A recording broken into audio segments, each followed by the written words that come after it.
ಘಮ ಘಮಿಸು ರಸಗಂಧ ಅಗರ ಚಂದನಗಳಿಂದ ಅಂತ. ಆಮೇಲೆ ನಾನು ಹೇಳ್ದೆ ಈಗಾಗ್ಲೇ, ಒಬ್ಬ ನ್ಯಾಯ ನೀತಿಗಾಗಿ ಹೋರಾಡುವಂತ ಶಾಶ್ವತವಾದ ಒಬ್ಬ ಅರಸನಿಗೆ ಒಂದು ಗೀತೆಯನ್ನ ರಚಿಸಿರುವಂತ ಗೀತೆ ಆಗಿದೆ ಇದು. ಈ ಗೀತೆ ರಾಜಯೋತ್ಸವ ಅಂದ್ರೆ ಫಸ್ಟ್ ಏನಂತ ತಿಳ್ಕೊಳ್ಳೋಣ ಒಂದು ಚಿಕ್ಕದಾಗಿ. ರಾಜವಿವಾಹದ ಸುಂದರ ಸಮಯದಲ್ಲಿ ಹಾಡುವಂತ ಹಾಡಾಗಿದೆ. ಈ ಲೋಕದ ಮದುವೆಯಲ್ಲಿ ನಾವು ಗೀತೆಗಳನ್ನ ಹಾಡಿ ಕುಣಿಯುವುದನ್ನ ನಾವು ನೋಡ್ತಿದ್ದೀವಿ. ಈ ಮದುವೆಯಿಂದ ಎರಡು ಜೀವಗಳನ್ನು, ಎರಡು ಕುಟುಂಬಗಳನ್ನು ಒಂದು ಸೇರಿಸುವಂತ ಒಂದು ಸುಂದರವಾದ ಸಂಬಂಧವಾಗಿರುತ್ತದೆ. ನಾವು ಯಾರೋ ಅವ್ರು ಯಾರೋ ಆದ್ರೂ ಒಂದಾಗಿಸುವಂತ ಸಂಬಂಧವಾಗಿದೆ ಈ ಮದುವೆ ಬೇರೆ.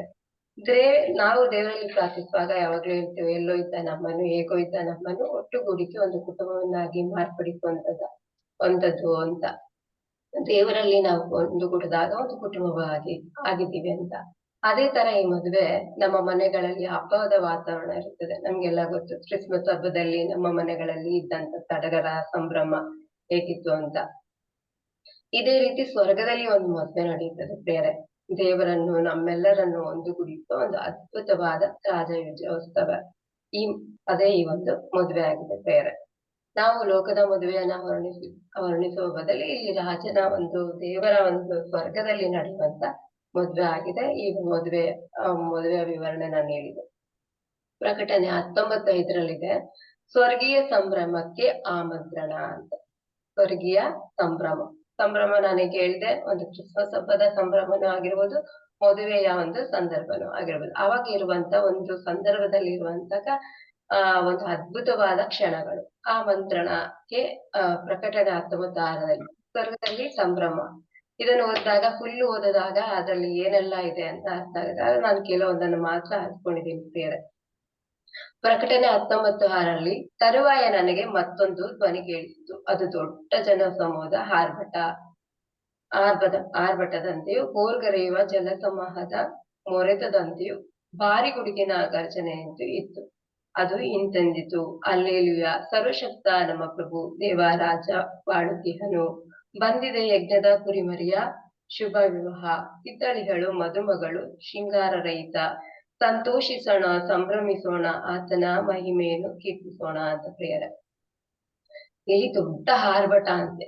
ಜನಗಳು ತುಂಬಾ ಇದ್ದಾಗ ಯಾವ ರೀತಿ ಆರ್ಭಟ ಇರುತ್ತೆ ಅಂತ. ಸ್ವಲ್ಪ ಜನನೇ ಒಂದು ಕ್ಲಾಸ್ ಒಳಗಿರೋ ಮಕ್ಕಳು ಒಂದು ಆರ್ಭಟ ಮಾಡಿದ್ರೇನೆ ಅಷ್ಟು ಆರ್ಭಟ ಆಗಿರುವಾಗ, ತುಂಬಾ ಜನ ಇದ್ದಾರೆ ಇಲ್ಲಿ ಸ್ವರ್ಗಕ್ಕೆ ಸೇರುವಂತ ಜನಗಳು ಎಷ್ಟ್ ಜನ ಇರ್ಬೋದು. ಆ ಜನಗಳ ಆರ್ಭಟ ಹೇಗಿರುತ್ತೆ, ಆ ಸೌಂಡ್ ಆರ್ಭಟ ಅಂದ್ರೆ ಆತರ ಯಾವ ತರ ಇರುತ್ತೆ ಅಂತ ನಾವು ಇಟ್ಕೋಬಹುದು ಪ್ರೇಯರ್. ಅದೇ ತರ ಬೋರ್ಗರೆಯುವ ಜಲಾಶಯ ನೀರು ಅಂತ ಈ ಸಮುದ್ರದಲ್ಲಾಗಿರ್ಬೋದು, ಜರಿಗಳಾಗ್ಬೋದು, ಆ ನೀರಿನ ಒಂದು ಸೌಂಡ್ ಹೇಗಿರುತ್ತೆ ಆ ತರ ಇರುತ್ತಂತೆ. ಭಾರಿ ಗುಡುಗಿನ ಗರ್ಜನೆ, ಗುಡುಗು ಬಂದಾಗ ಭಾರಿ ಅಂದ್ರೆ ತುಂಬಾ ಗುಡುಗು ಬಂದಾಗ ಯಾವ ರೀತಿ ಇರುತ್ತದೆ ಅಲ್ಲಿ ಒಂದು ಗರ್ಜನೆಗಳಲ್ಲಿ 3 ಸೇರಿದಂತ ಒಂದು ಗರ್ಜನೆಯಲ್ಲಿ ಅಲ್ಲಿ ಒಂದು ಹಲ್ಲೆಲೂಯಾ ಅನ್ನುವಂತ ಶಬ್ದ ಕೇಳಿ ಬರ್ತಿದಂತೆ. ಸರ್ವಶಕ್ತ ನಮ್ಮ ಪ್ರಭು ದೇವ ರಾಜ್ಯವಾಳುವನಾಥ, ಬಂದಿದೆ ಯಜ್ಞದ ಕುರಿಮರಿಯ ಶುಭ ವಿವಾಹ. ಒಳ್ಳೆ ಒಂದು ಮದುವೆ. ಸಿದ್ದಳಿಗಳು ಮದುಮಗಳು ಶೃಂಗಾರ ರಹಿತ. ಸಂತೋಷಿಸೋಣ, ಸಂಭ್ರಮಿಸೋಣ, ಆತನ ಮಹಿಮೆಯನ್ನು ಕೀರ್ತಿಸೋಣ. ಮದುಮಗಳನ್ನು ಇಲ್ಲಿ ಮದುಮಗ ಅಂತ ಹೇಳಿಲ್ಲ, ಮದುಮಗಳು. ಮದುಮಗನಿಗೆ ಒಂದು ಸಿಂಪಲ್ ಆಗಿ ರೆಡಿ ಆಗೋದು ನಾನು ನೋಡಿದೀವಿ, ಬೇಗ ರೆಡಿ ಆಗೋದು. ಆದ್ರೆ ಒಂದು ಮದುಮಗಳು ರೆಡಿ ಆಗೋಂಥದ್ದು ಒಂದು ಎಷ್ಟೋ ಟೈಮ್ ತಗೋತಾರೆ. ಆದ್ರೆ ಅವಳು ಡಿಫ್ರೆಂಟ್ ಆಗಿ ಈಗಿರುವಂತ ಮದುವೆ ಆಗ್ಬೇಕಾದ್ರೆ ರೆಡಿ ಆಗುವಾಗ ಯಾವ ರೀತಿ ಸಿದ್ಧಳಿರ್ತಾಳೆ, ಒಂದು ಎಷ್ಟು ಸುಂದರವಾಗಿ ಕಾಣುವಂಥದ್ದು. ತುಂಬಾ ಒಂದು ಒಡವೆಗಳನ್ನ ಏನೆಲ್ಲ ಹಾಕೋತಾರ ಆ ತರ ಸಿದ್ಧಳಾಗಿ ಬರುವಂತದ್ದು. ಆಗ ಅಷ್ಟು ಸುಂದರವಾಗಿರುವಂತ ಒಂದು ಮದುಮಗಳಿಗೆ ಇಲ್ಲಿ ಸ್ವಾಮಿನ ಹೋಲಿಸಿದ್ದಾರೆ ರೆಡಿ ಆಗಿರೋದು ಅಂತ. ಆದ್ರೆ ನಮಗೆ ಸ್ವಾಮಿ ಯಾವ ರೀತಿ ರೆಡಿ ಆಗ್ತಾರೆ ಅಂತ ಊಹಿಸಕ್ಕೆ ಸಾಧ್ಯ ಇಲ್ಲ.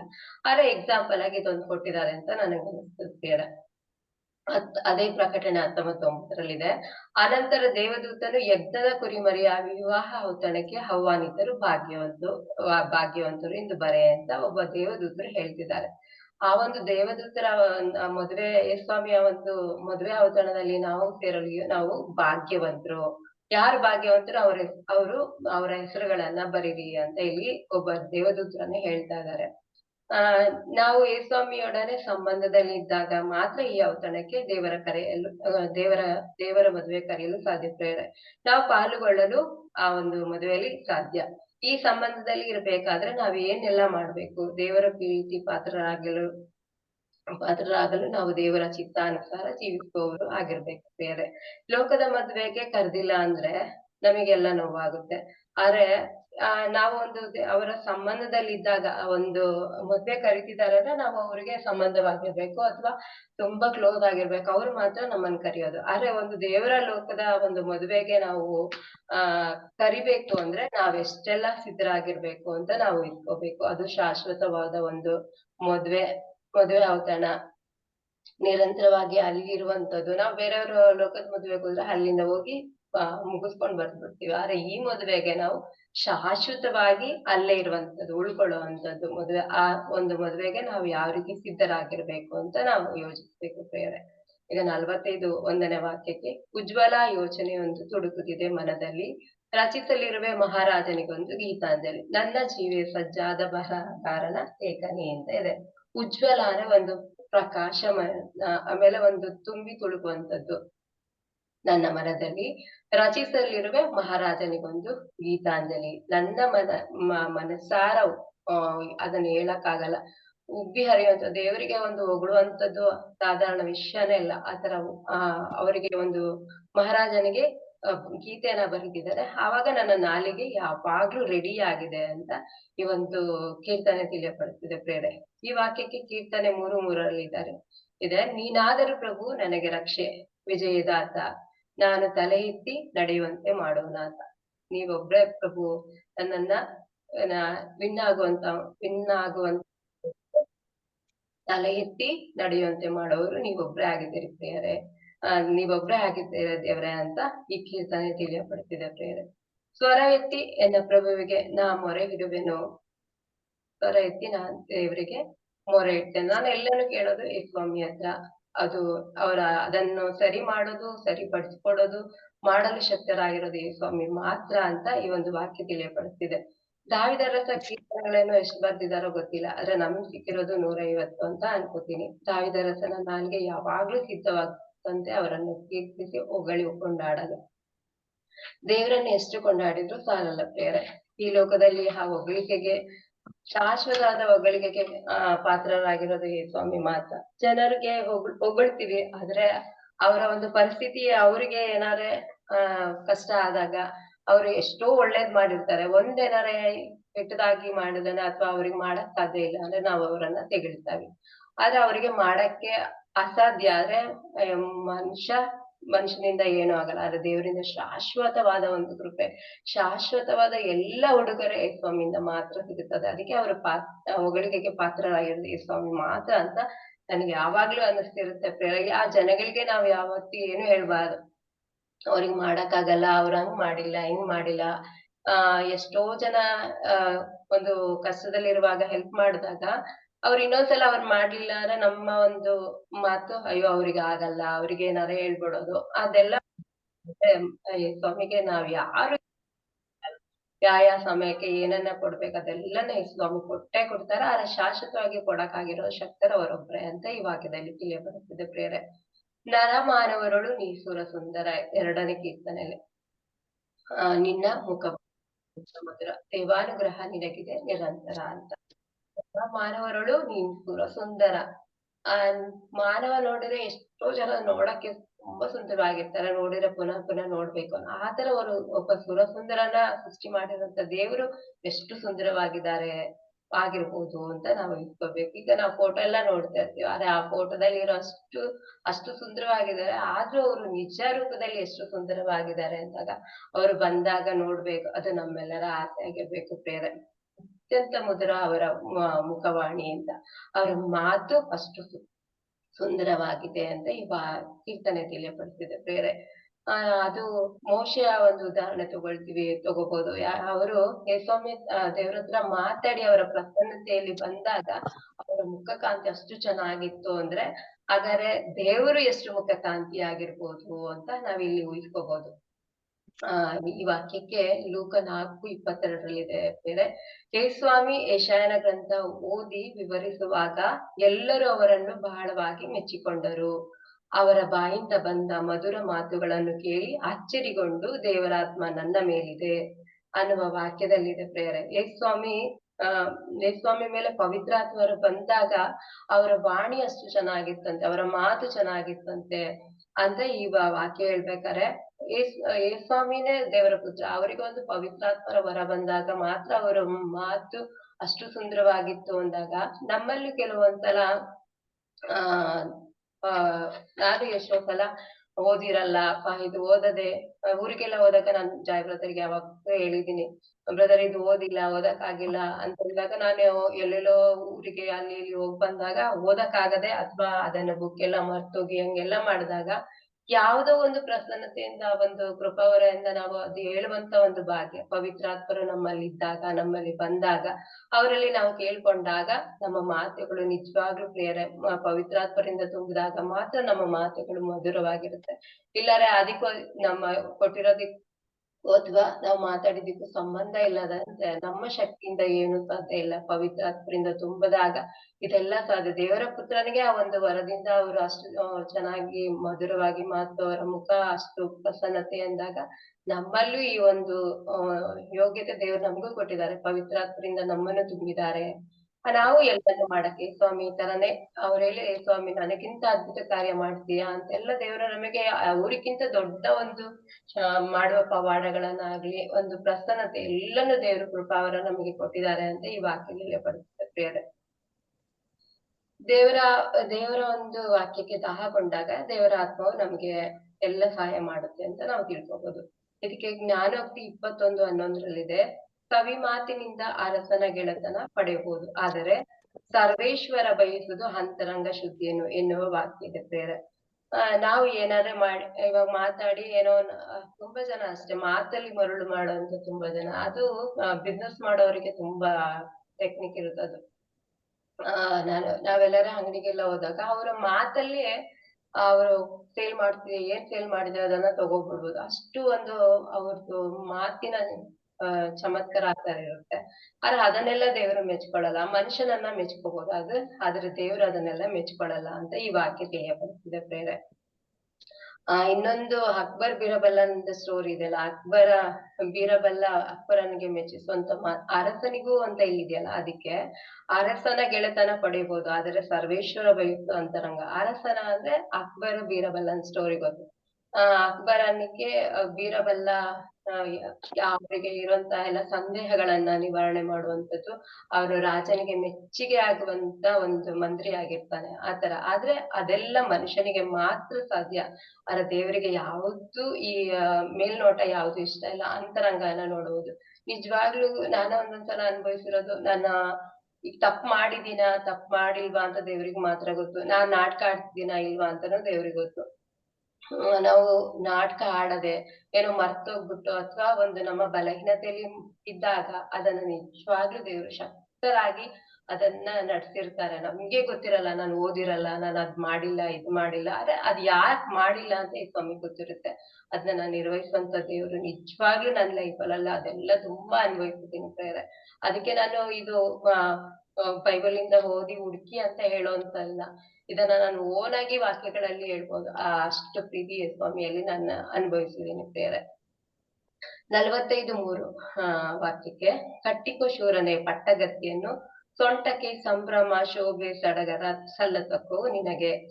ಸೊಂಟಗತ್ತಿ ಅಂದ್ರೆ ಯುದ್ಧಕ್ಕೆ ರೆಡಿ ಆಗುವಂತಾಗ ಪಟ್ಟಗತ್ತಿಯನ್ನ ಅವರ ಪಟ್ಟಿಯ ಅದ್ರೊಳಗಿರುವಂತ ಕತ್ತಿಯನ್ನ ಇಟ್ಕೋತಾರೆ.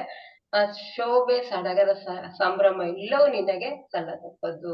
ಒಬ್ಬ ರಾಜ ಯುದ್ಧಕ್ಕೆ ಹೋಗ್ಬೇಕಾರೆ ಫಿಲ್ಮ್ ಅಲ್ಲಿ ಅಥವಾ ಎಲ್ಲಾರೆ ಒಂದ್ ಸೀರಿಯಲ್ಗಳಲ್ಲೆಲ್ಲ ನೋಡಿರ್ತೀವಿ, ಅವ್ರು ಹೊರಡ್ಬೇಕಾರೆ ಅವರಿಗೆ ಪರಾಕ್ರಮದ ಒಂದು ಘೋಷಣೆಯನ್ನ ಕೂಗಿ ಕಳಿಸ್ತಾರೆ, ಅದು ನಿನಗೆ ಸಲ್ಲತಕ್ಕದ್ದು ದೇವ್ರೆ ಅಂತ ಇಲ್ಲಿ ಹೇಳಿ ಈ ಒಂದು ಕೀರ್ತನೆ ತಿಳಿಯಪಡಿಸ್ತದೆ ಪ್ರೇರೆ. ಇದಕ್ಕೆ ಕೀರ್ತನೆ 108 ನಿನ್ನ ಸ್ತುತಿಸುವೆನು ಪ್ರಭು ಜನಾಂಗಗಳ ಮುಂದೆ, ಸಂಕೀರ್ತಿಸುವೆನು ನಿನ್ನನ್ನು ರಾಷ್ಟ್ರಗಳ ಮಧ್ಯೆ ಅಂತ.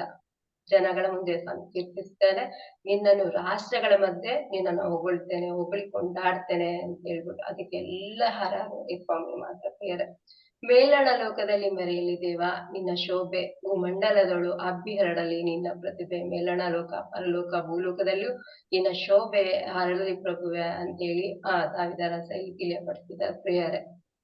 ಇನ್ನೊಂದು ವಾಕ್ಯ ಇಬ್ರಿಯರಿಗೆ 1:2 ಇವರೇ ದೇವರ ತೇಜಸ್ಸು. ಯೇಸು ಸ್ವಾಮಿನೇ ದೇವರ ಒಂದು ಬೆಳಕು. ಎಲ್ಲ ಯೇಸು ಸ್ವಾಮಿ ತಂದೆಗೆ ಯೇಸು ಸ್ವಾಮಿನೇ ಎಲ್ಲ ಸರ್ವಸ್ವ. ಈ ಸ್ವಾಮಿ ನಮಗೆ ಫುಲ್ ಎಲ್ಲರೂ ಸರ್ವಸ್ವ. ಇವರು ನಮಗೆ ಎಲ್ಲ ಸರ್ವಸ್ವನು ನಮಗೆ ಕೊಟ್ಟಿದ್ದಾರೆ. ದೇವರು ನಮಗೆ ಕೊಟ್ಟಿದ್ದಾರೆ, ಯೇಸು ಸ್ವಾಮಿನೂ ನಮಗೆ ಕೊಟ್ಟಿದ್ದಾರೆ ಪ್ರೇರೆ.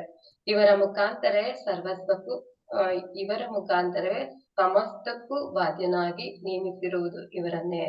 ಎಲ್ಲದಕ್ಕೂ ಬಾಧ್ಯಸ್ಥರನ್ನಾಗಿ ಹಕ್ಕುದಾರರನ್ನಾಗಿ ನೇಮಿಸಿರೋದು ದೇವರು ಇವರನ್ನೇ, ಈ ಸ್ವಾಮಿಯನ್ನೇ ಅಂತ ಈ ವಾಕ್ಯ ತಿಳಿಯಪಡಿಸಿದೆ.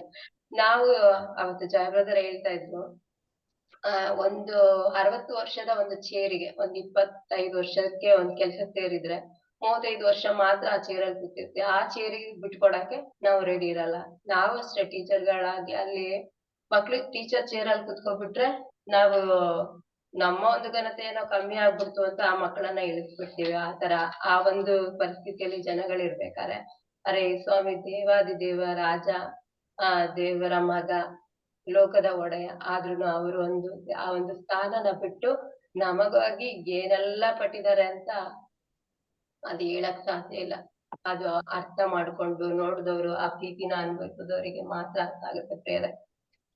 ಅದೇ ರೀತಿ 45:4 ಕೀರ್ತನೆಗೆ ಹೊರಡು ಒಡ್ಡಲಗದಿಂದ ವಾಹನ ರೂಢನಾಗಿ ತೆರಳು ಭುಜಬಲದಿಂದ ಮಹತ್ಕಾರ್ಯವೆಸಗುವವನಾಗಿ ಎಣಗು ಸತ್ಯಕ್ಕಾಗಿ ನ್ಯಾಯ ನೀತಿಗಾಗಿ.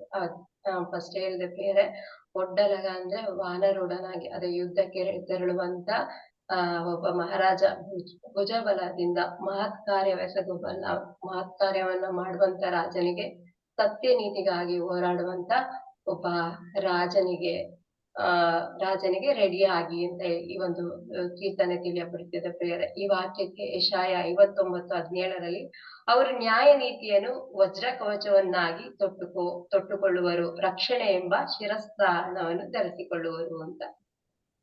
ಆ ಒಂದು ಯುದ್ಧಕ್ಕೆ ಹೋಗ್ಬೇಕಾದ್ರೆ ನೀತಿ ಎಂಬ, ನ್ಯಾಯ ನೀತಿ ಎಂಬ, ನಾವು ಹೇಳ್ತಾ ಇರೋದು ಯುದ್ಧಕ್ಕೆ ಹೋಗ್ಬೇಕಾದ್ರೆ ಏನ್ ವೆಪನ್ಸ್ ಬೇಕು ಅದನ್ನ ತೊಟ್ಕೊತಾರೆ. ಅರೆ ಸ್ವಾಮಿ ಇಲ್ಲಿ ತೊಟ್ಕೊಂತಿರೋದು ನ್ಯಾಯ ನೀತಿ ಎಂಬ ವಜ್ರ ಕವಚವನ್ನಾಗಿ, ರಕ್ಷಣೆ ಎಂಬ ಶಿರಸ್ತ್ರಾಣ, ತಲೆಗೆ ಹಾಕುವಂತ ಶಿರಸ್ತ್ರಾಣ, ಅದು ರಕ್ಷಣೆ ಕೊಡುವಂತ ಶಿರಸ್ತ್ರಾಣ ಧರಿಸಿಕೊಂಡು ಹೊರಟಿದ್ದಾರೆ ಅಂತ. ಪ್ರತಿಕಾರವೆಂಬ ಉಡುಪನ್ನು ಉಟ್ಟುಕೊಳ್ಳುವರು. ಪ್ರತಿಕಾರ, ನಾವೇನ್ ಮಾಡ್ತೀವಿ ಅದಕ್ಕೆ ಪ್ರತ್ಯುತ್ತರವಾಗಿ ಮಾಡ್ತಾರೆ. ಆ ಒಂದು ಉಡುಪನ್ನು ಧರಿಸಿಕೊಂಡಿದ್ದಾರೆ. ಆಗ್ರಹ ಎಂಬ ನಿಲುವಂಗಿಯನ್ನು ಹಾಕಿಕೊಳ್ಳುವರು. ಅವರವರ ಕೃತ್ಯಗಳಿಗೆ ತಕ್ಕಂತೆ ದೂರದ ನಾಡುಗಳವರೆಗೂ ಮುಗಿಸಿ ತೀರಿಸುವರು. ವಿರೋಧಿಗಳಿಗೆ ಪ್ರತಿಕಾರ ಎಸಗುವರು, ಶತ್ರುಗಳಿಗೆ ಸೇರನ್ನು ತೀರಿಸುವರು. ಅವರ ವಿರೋಧಿಗಳಿಗೆ ತಕ್ಕ ಶಾಸ್ತಿ ಮಾಡ್ತಾರೆ. ಅವರು ಶತ್ರುಗಳ ವಿರುದ್ಧ ಸೇಡನ್ನು ತೀರಿಸಿಕೊಳ್ತಾರೆ ಅಂತ ಈ ವಾಕ್ಯ ತಿಳಿಯಪಡಿಸಿದೆ, ಈ ಕೀರ್ತನೆ ತಿಳಿಯಪಡಿಸಿದೆ ಪ್ರೇರೆ. ಇನ್ನೊಂದು ವಾಕ್ಯ ಮತ್ತೆ 12:19 ನ್ಯಾಯ ನೀತಿಗೆ ಜಯ ದೊರಕಿಸದೆ ಬಿಡನವನು. ನ್ಯಾಯ ತೀರ್ಪಿಗೆ ಅದು ನ್ಯಾಯ ತೀರ್ಪು ಸಿಗೋ ತನಕ ಅವರು ಅದನ್ನ ಬಿಡಲ್ಲ ಅಂತ.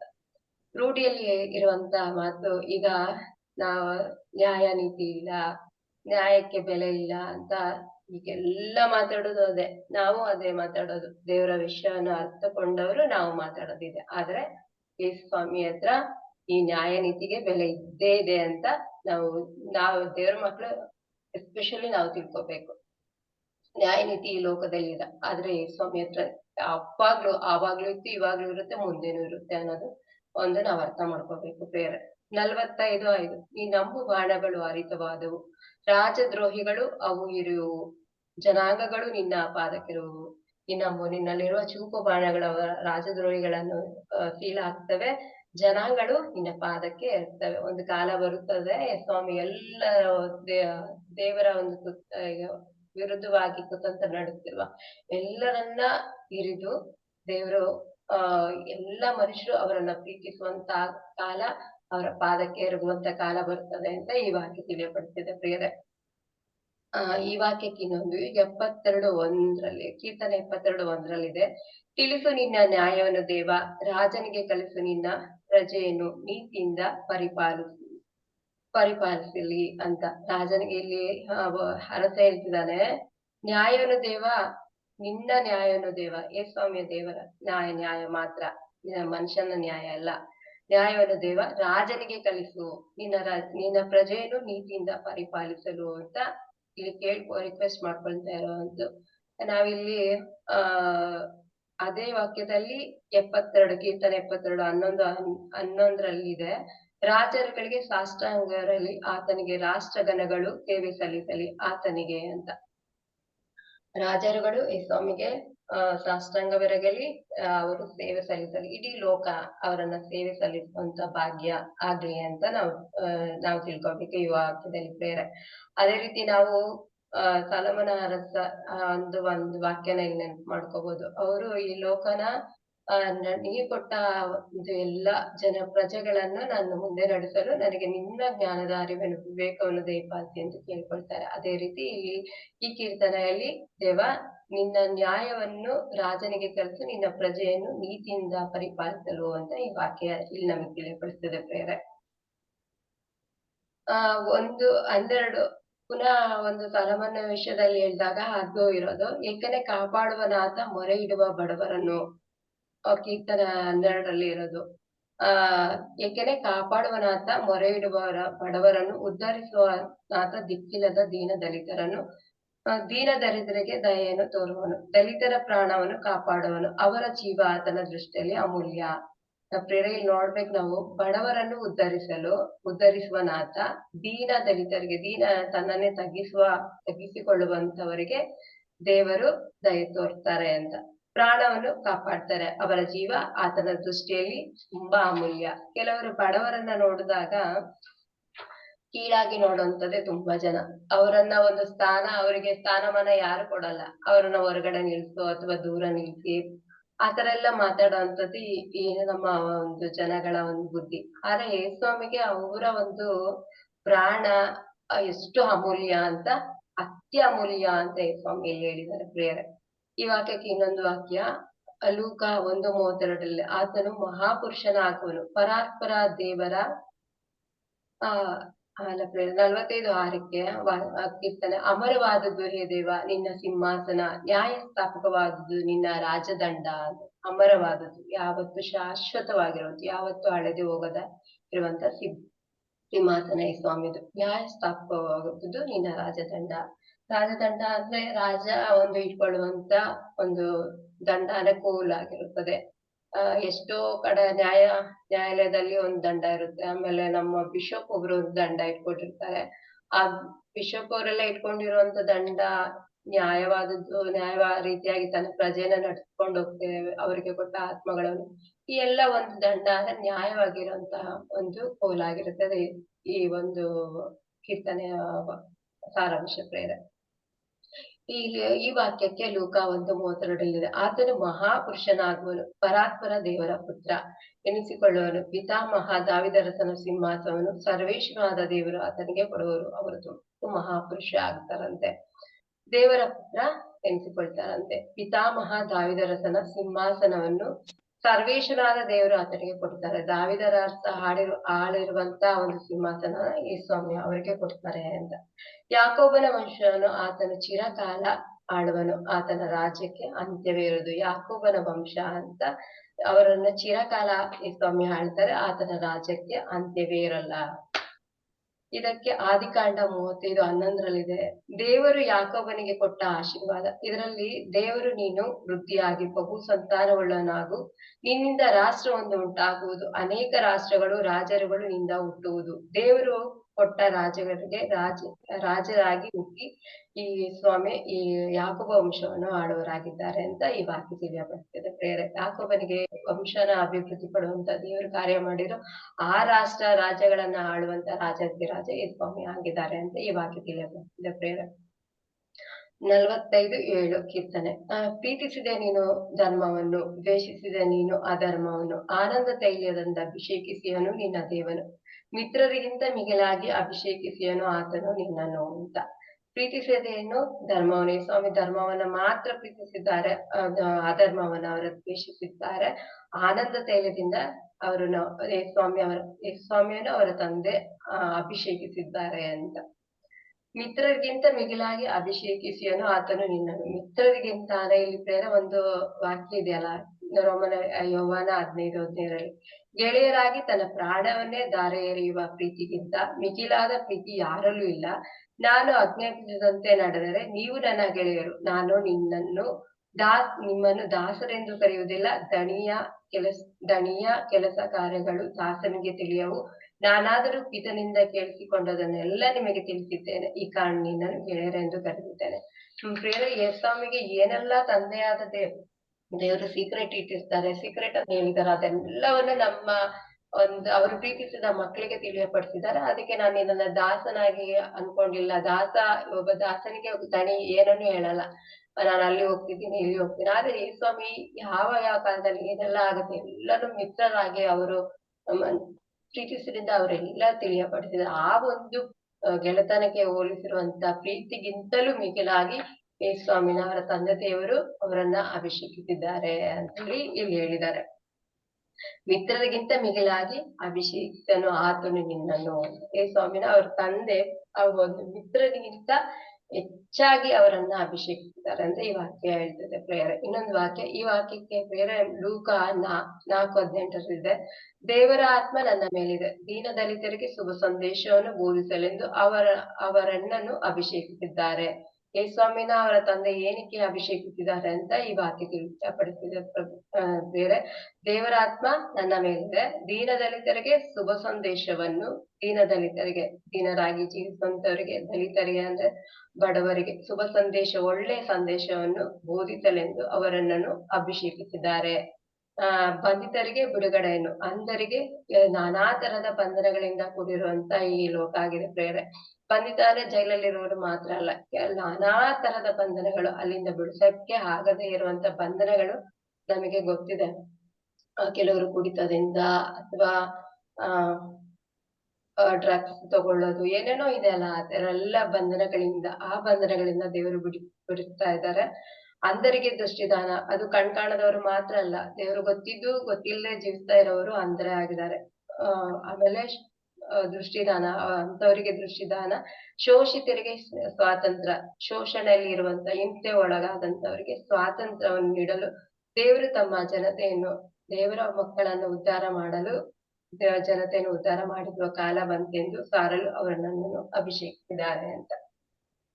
ಈ ಒಂದು ಕಾರ್ಯಕ್ಕೆ ಸ್ವಾಮಿನ ಅವರ ತಂದೆ ಅಭಿಷೇಕಿಸಿದ್ದಾರೆ. ನಮ್ಮನ್ನ ಯಾವುದಕ್ಕೆಲ್ಲ ಅಭಿಷೇಕಿಸಿದ್ದಾರೆ ಅಂತ ನಮಗೆ ಗೊತ್ತು, ಆದ್ರೆ ನಾವು ಅದನ್ನ ಮಾಡ್ತಿದೀವ ಇಲ್ವಾ ಅಂತ ನಾವು ಯೋಚಿಸ್ಬೇಕು. ಎಲ್ಲಾ ಬಡದರಿಂದ ಬಿಡುಗಡೆ ಮಾಡೋ ಅವರ ಮಗನನ್ನು, ಎಲ್ಲ ಬಂಧನಗಳಿಂದ ನಮ್ಮನ್ನು ಬಿಡಿಸಲು ದೇವರು ಅವರ ಮಗನನ್ನು ಈ ಲೋಕಕ್ಕೆ ಕಳಿಸಿದ್ದಾರೆ ಅಂತ ಈ ವಾಕ್ಯ ತಿಳಿಯಪಡಿಸಿದೆ. ಇನ್ನೊಂದು ವಾಕ್ಯ ಯೆಶಾಯ 7:14 ಸರ್ವೇಶ್ವರ ನಿನಗೊಂದು ಗುರುತನ್ನು ಕೊಡುವರು, ಈಗೋ ಕನ್ಯೆಯೊಬ್ಬಳು ಗರ್ಭ ತಿಳಿದು ಪುತ್ರನೊಬ್ಬರನ್ನು ಪ್ರವೇಶಿಸುವಳು, ಇಮ್ಮಾನುವೇಲೆಂದು ಆತನಿಗೆ ಹೆಸರಿಡುವರು. ಆತನು ಕೆಟ್ಟದ್ದು ಬೇಡ ಒಳ್ಳೇದು ಬೇಕು ಎನ್ನುವಷ್ಟು ಬಲ್ಲವರಾಗಿದ್ದಾರೆ. ಅವರು ಕನ್ಯೆ ಮಾತೆಯವರಲ್ಲಿ ಒಂದು ಮಗುವನ್ನು ಕೊಡ್ತಾರೆ, ಅದು ಕೆಟ್ಟದನ್ನ ಮಾತ್ರ ಬೇಡ, ಒಳ್ಳೇದನ್ನ ಮಾತ್ರ, ಯಾವುದು ಒಳ್ಳೇದು ಯಾವುದು ಕೆಟ್ಟದು ಅದೇ ಸ್ವಾಮಿಗೆ ಮಾತ್ರ ಗೊತ್ತಿರೋದು, ಅದನ್ನ ನಮ್ಗೆ ತಿಳಿಯಪಡಿಸಿದ್ದು ಈ ಸ್ವಾಮಿ ಬಂದ್ಮೇಲೆ ಅದನ್ನ ಈ ಒಂದು ವಾಕ್ಯದಲ್ಲಿ ನಮಗೆ ಅರ್ಥ ತಿಳಿಯಪಡಿಸಿದೆ. 45:8 ಗಮಗಮಿಸುತ್ತಿದ್ದೆ ನಿನ್ನೊಂದಿಗೆ ರಸಗಂಧ ಅಗರು ಚಂದನಗಳಿಂದ. ಗಮಗಮಿಸಿದ್ದೆ ನಿನ್ನೊಂದಿಗೆ ರಸಗಂಧ ಅಂದ್ರೆ ಸೆಂಟ್ ಆಗಿರ್ಬೋದು, ಒಳ್ಳೆಯ ಒಂದು ಪರಿಮಳ ಇರುವಂತದ್ದು. ಅಂತ ಇದು ಒಂದು ಕೀರ್ತನೆ, ಗಮಗಮಿಸಿದ್ದೆ ನಿನ್ನೊಂದಿಗೆ ರಸಗಂಧ ಅಗರು ಚಂದನಗಳಿಂದ ಅಂತ. ಈ ವಾಕ್ಯಕ್ಕೆ ಪರಮಗೀತೆ 1:3 ಪ್ರೇರೆ. ನೀನು ಹಚ್ಚಿಕೊಂಡಿರುವ ತೈಲ ಎನಿತು ಸುವಾಸನೀಯ, ಸುರಿದ ಪರಿಮಳದಂತೆ ಪ್ರಾಪ್ತನಿಂದ ನಾಮಾಂಕಿತ.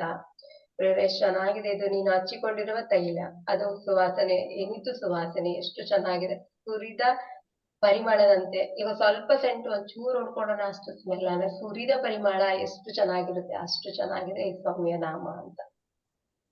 ಇನ್ನೊಂದು ವಾಕ್ಯ 2 ಕೊರಿಂಥಿಯರು 2:14 ಯೇಸು ಕ್ರಿಸ್ತರ ಅನ್ಯೋನ್ಯತೆಯಲ್ಲಿ ನಮ್ಮನ್ನು ಸದಾ ವಿಜಯೋತ್ಸವದತ್ತ ನಡೆಸುವ ಹಾಗೂ ಕ್ರಿಸ್ತ ಜ್ಞಾನವೆಂಬ ಪರಿಮಳವನ್ನು ಎಲ್ಲೆಡೆಯಲ್ಲೂ ನಮ್ಮ ಮೂಲಕ ಪರಿಸರಿಸುವ ದೇವರಿಗೆ ವಂದನೆ ಅಂತ. ಯೇಸು ಕ್ರಿಸ್ತರ ಅನ್ಯೋನ್ಯತೆಯಲ್ಲಿ ಅವರ ಜೊತೆ ಇರುವಲ್ಲಿ ನಮ್ಮನ್ನು ಸದಾ ವಿಜಯೋಧಿಸ್ತ ನಾವೆಲ್ಲೂ ಪ್ರಿಯರ ದೇವರ ಮಕ್ಕಳಾದಾಗ ನಾವೆಲ್ಲೂ ಸೋತಿದ್ದೇ ಇಲ್ಲ. ಎಲ್ಲ ಕಡೆಯನ್ನು ನಾವು ವಿನ್ ಆಗಿರೋದೆ. ಅದು ನಾವೆಲ್ಲ ನಮ್ಮ ಲೈಫ್ ಅಲ್ಲಿ ಅನುಭವಿಸಿದೀವಿ. ನಾವು ದೇವರ ಮಕ್ಕಳೆಲ್ಲರೂ ಅನುಭವಿಸಿದೀವಿ.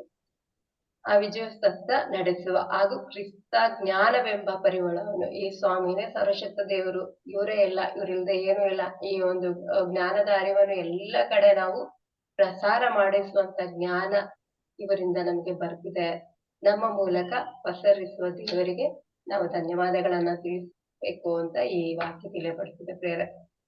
ಅದೇ ರೀತಿ 2 ಕೊರಿಂಥಿ 15ರಲ್ಲಿ ವಿನಾಶ ಮಾರ್ಗದಲ್ಲಿರುವವರಿಗೆ ಇದು ಮೃತ್ಯುಕಾರದ ಗಂಧ, ಉದ್ಧಾರ ಮಾರ್ಗದಲ್ಲಿರೋರಿಗೆ ಸಜೀವದಾಯಕ ಸುಗಂಧ. ಇಂಥ ಕಾರ್ಯಕ್ಕೆ ಸಮರ್ಥರು ಯಾರು ಅಂತ ಈ ವಾಕ್ಯದಲ್ಲಿದೆ ಪ್ರೇರ. ವಿನಾಶ ಮಾರ್ಗದಲ್ಲಿ ಇರುವವರಿಗೆ ಹೌದು, ದೇವರನ್ನ ತಿಳ್ಕೊಳ್ಳದೆ ಇರುವವರು ಎಷ್ಟು ಕಷ್ಟ ಪಡ್ತಿದ್ದಾರೆ ಅಂದ್ರೆ ನಾವೆಲ್ಲರೂ ಹೋಗ್ತೀವಲ್ಲ, ಅವ್ರದ್ದು ಕತೆ ಕೇಳಿರೇನೆ ಯಾಕಪ್ಪ ಇವ್ರಿಗೆ ಇನ್ನು ದೇವ್ರು ಗೊತ್ತಿಲ್ಲ. ಹೇಳಿ ಎಷ್ಟೋ ಜನಕ್ಕೆ ಸ್ವಾಮಿ ಬಗ್ಗೆ ಹೇಳಿದ್ರನೆ ಕೇಳಲ್ಲ. ನಿಮ್ ದೇವ್ರು ನಿಮ್ಗೆ, ನಮ್ ದೇವ್ರು ನಮ್ಗೆ ಅಂತಾರೆ. ಆತರ ಯಾವರಿಗೂ ಏನಾರ ಸತ್ಯ ಹೇಳಿದ್ರನೆ ಜನಗಳ್ ನಂಬಲ್ಲ. ಆದ್ರೆ ಅವ್ರಿಗೆ ನಾವು ಪ್ರೇಯರ್ ಮಾಡ್ತಿರನೆ ಅವ್ರಿಗೆ ಆಗಲ್ಲ. ಇವ್ರು ಬರೀ ಪ್ರೇಯರ್ ಮಾಡ್ತಾ ಇರ್ತಾರೆ. ಕೆಲವ್ರು ಏನೋ ಈ ಸ್ವಾಮಿ ಹೆಸರು ಹೇಳ್ಬಿಟ್ಟು ಮೋಸ ಮಾಡ್ಕೊಂಡು ಏನೋ ಮಾಡ್ತಾ ಇರ್ತಾರೆ. ಯಾರೋ ಒಬ್ರು ಮಾಡೋದು ಅದು ಎಲ್ಲರಿಗೂ ಹೇಳ್ತಾರೆ. ಅಂತವ್ರಿಗೆ ನಾವೇನು ಮಾಡಕ್ಕಾಗಲ್ಲ. ಈ ಸ್ವಾಮಿ ಬಗ್ಗೆ ಅವರು ಈ ಸ್ವಾಮಿ ಇಲ್ಲದೆ ಒಂದು ಮನೆಗಳಲ್ಲಿ ಹೋಗಿ ನೋಡಿದ್ರೆ ಬರೀ ರೋಗದ ಅವಸ್ಥೆ. ಒಂದು ಮನೆ ಒಳಗ್ ಕಾಲಿಟ್ರನೆ ಒಂಥರ ಭಯಂಕರವಾಗಿರುತ್ತೆ. ಅವ್ರ ಕಷ್ಟ ಕೇಳಕ್ಕಾಗಲ್ಲ. ಅರೆ ಈ ಸ್ವಾಮಿ ಹತ್ರ ಬಂದ್ರೆ ಎಷ್ಟು ಚೆನ್ನಾಗಿರುತ್ತೆ. ನಾವು ಅನುಭವದಿಂದ ಹೇಳಿದ್ರು ಅದನ್ನ ಕಿವಿಯಲ್ಲಿ ಕೇಳಿ ಕಿವಿಯಲ್ಲಿ ಬಿಟ್ಬಿಡ್ತಾರೆ. ಆ ಒಂದು ಮಾರ್ಗದಲ್ಲಿ ಇರುವಂತವ್ರಿಗೆ ವಿನಾಶ ಮಾರ್ಗ ಅಂತ ಹೇಳ್ಬೋದು ಬೇರೆ. ಮೃತ್ಯುಕಾರದ ಗಂಧ ಅಂತ ಹೇಳ್ಬೋದು. ಉದ್ಧಾರ ಮಾರ್ಗದಲ್ಲಿರೋರಿಗೆ ಸಜೀವದಾಯಕ ಸುಗಂಧ.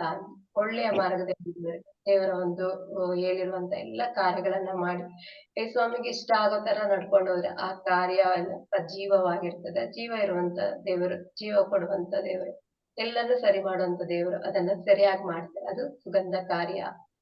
ಒಳ್ಳೆಯ ಒಂದು ಸುಗಂಧ ಅಂದ್ರೆ ಎಲ್ಲ ಕಡೆ ಒಳ್ಳೆಯ ಪರಿಮಳ ಅಥವಾ ಒಳ್ಳೆಯ ರೀತಿಯಲ್ಲಿ ಬಾಳುವಂತದಕ್ಕೆ ಸಜೀವ ಸುಗಂಧ ಅಂತ ಹೇಳ್ಬೋದು. ಈ ಕಾರ್ಯಕ್ಕೆ ಒಳ್ಳೆ ಕರದಲ್ಲಿರೋರಿಗೆ ಮಾತ್ರ ಈ ಒಂದು ಕಾರ್ಯಕ್ಕೆ ಸಮರ್ಥರು ಇವರೆಲ್ಲ, ಯೋಗ್ಯತೆ ಇರೋರು ಅಂತ ಕೀರ್ತನೆ ತಿಳಿಯಪಡಿಸಿದೆ ಪ್ರೇರೆ. 2 ಕೊರಿಂಥಿ 4:7ರಲ್ಲಿ ಒಂದು ವಾಕ್ಯದ ಪ್ರೇರೆ. ನಾವು ಇಂಥ ಆಧ್ಯಾತ್ಮಿಕ ಮಾಣಿಕ್ಯವನ್ನು ಪಡೆದಿದ್ದರೂ ಮಣ್ಣಿನ ಮಡಿಕೆಗಳಂತೆ ಇದ್ದೇವೆ ಅಂತ.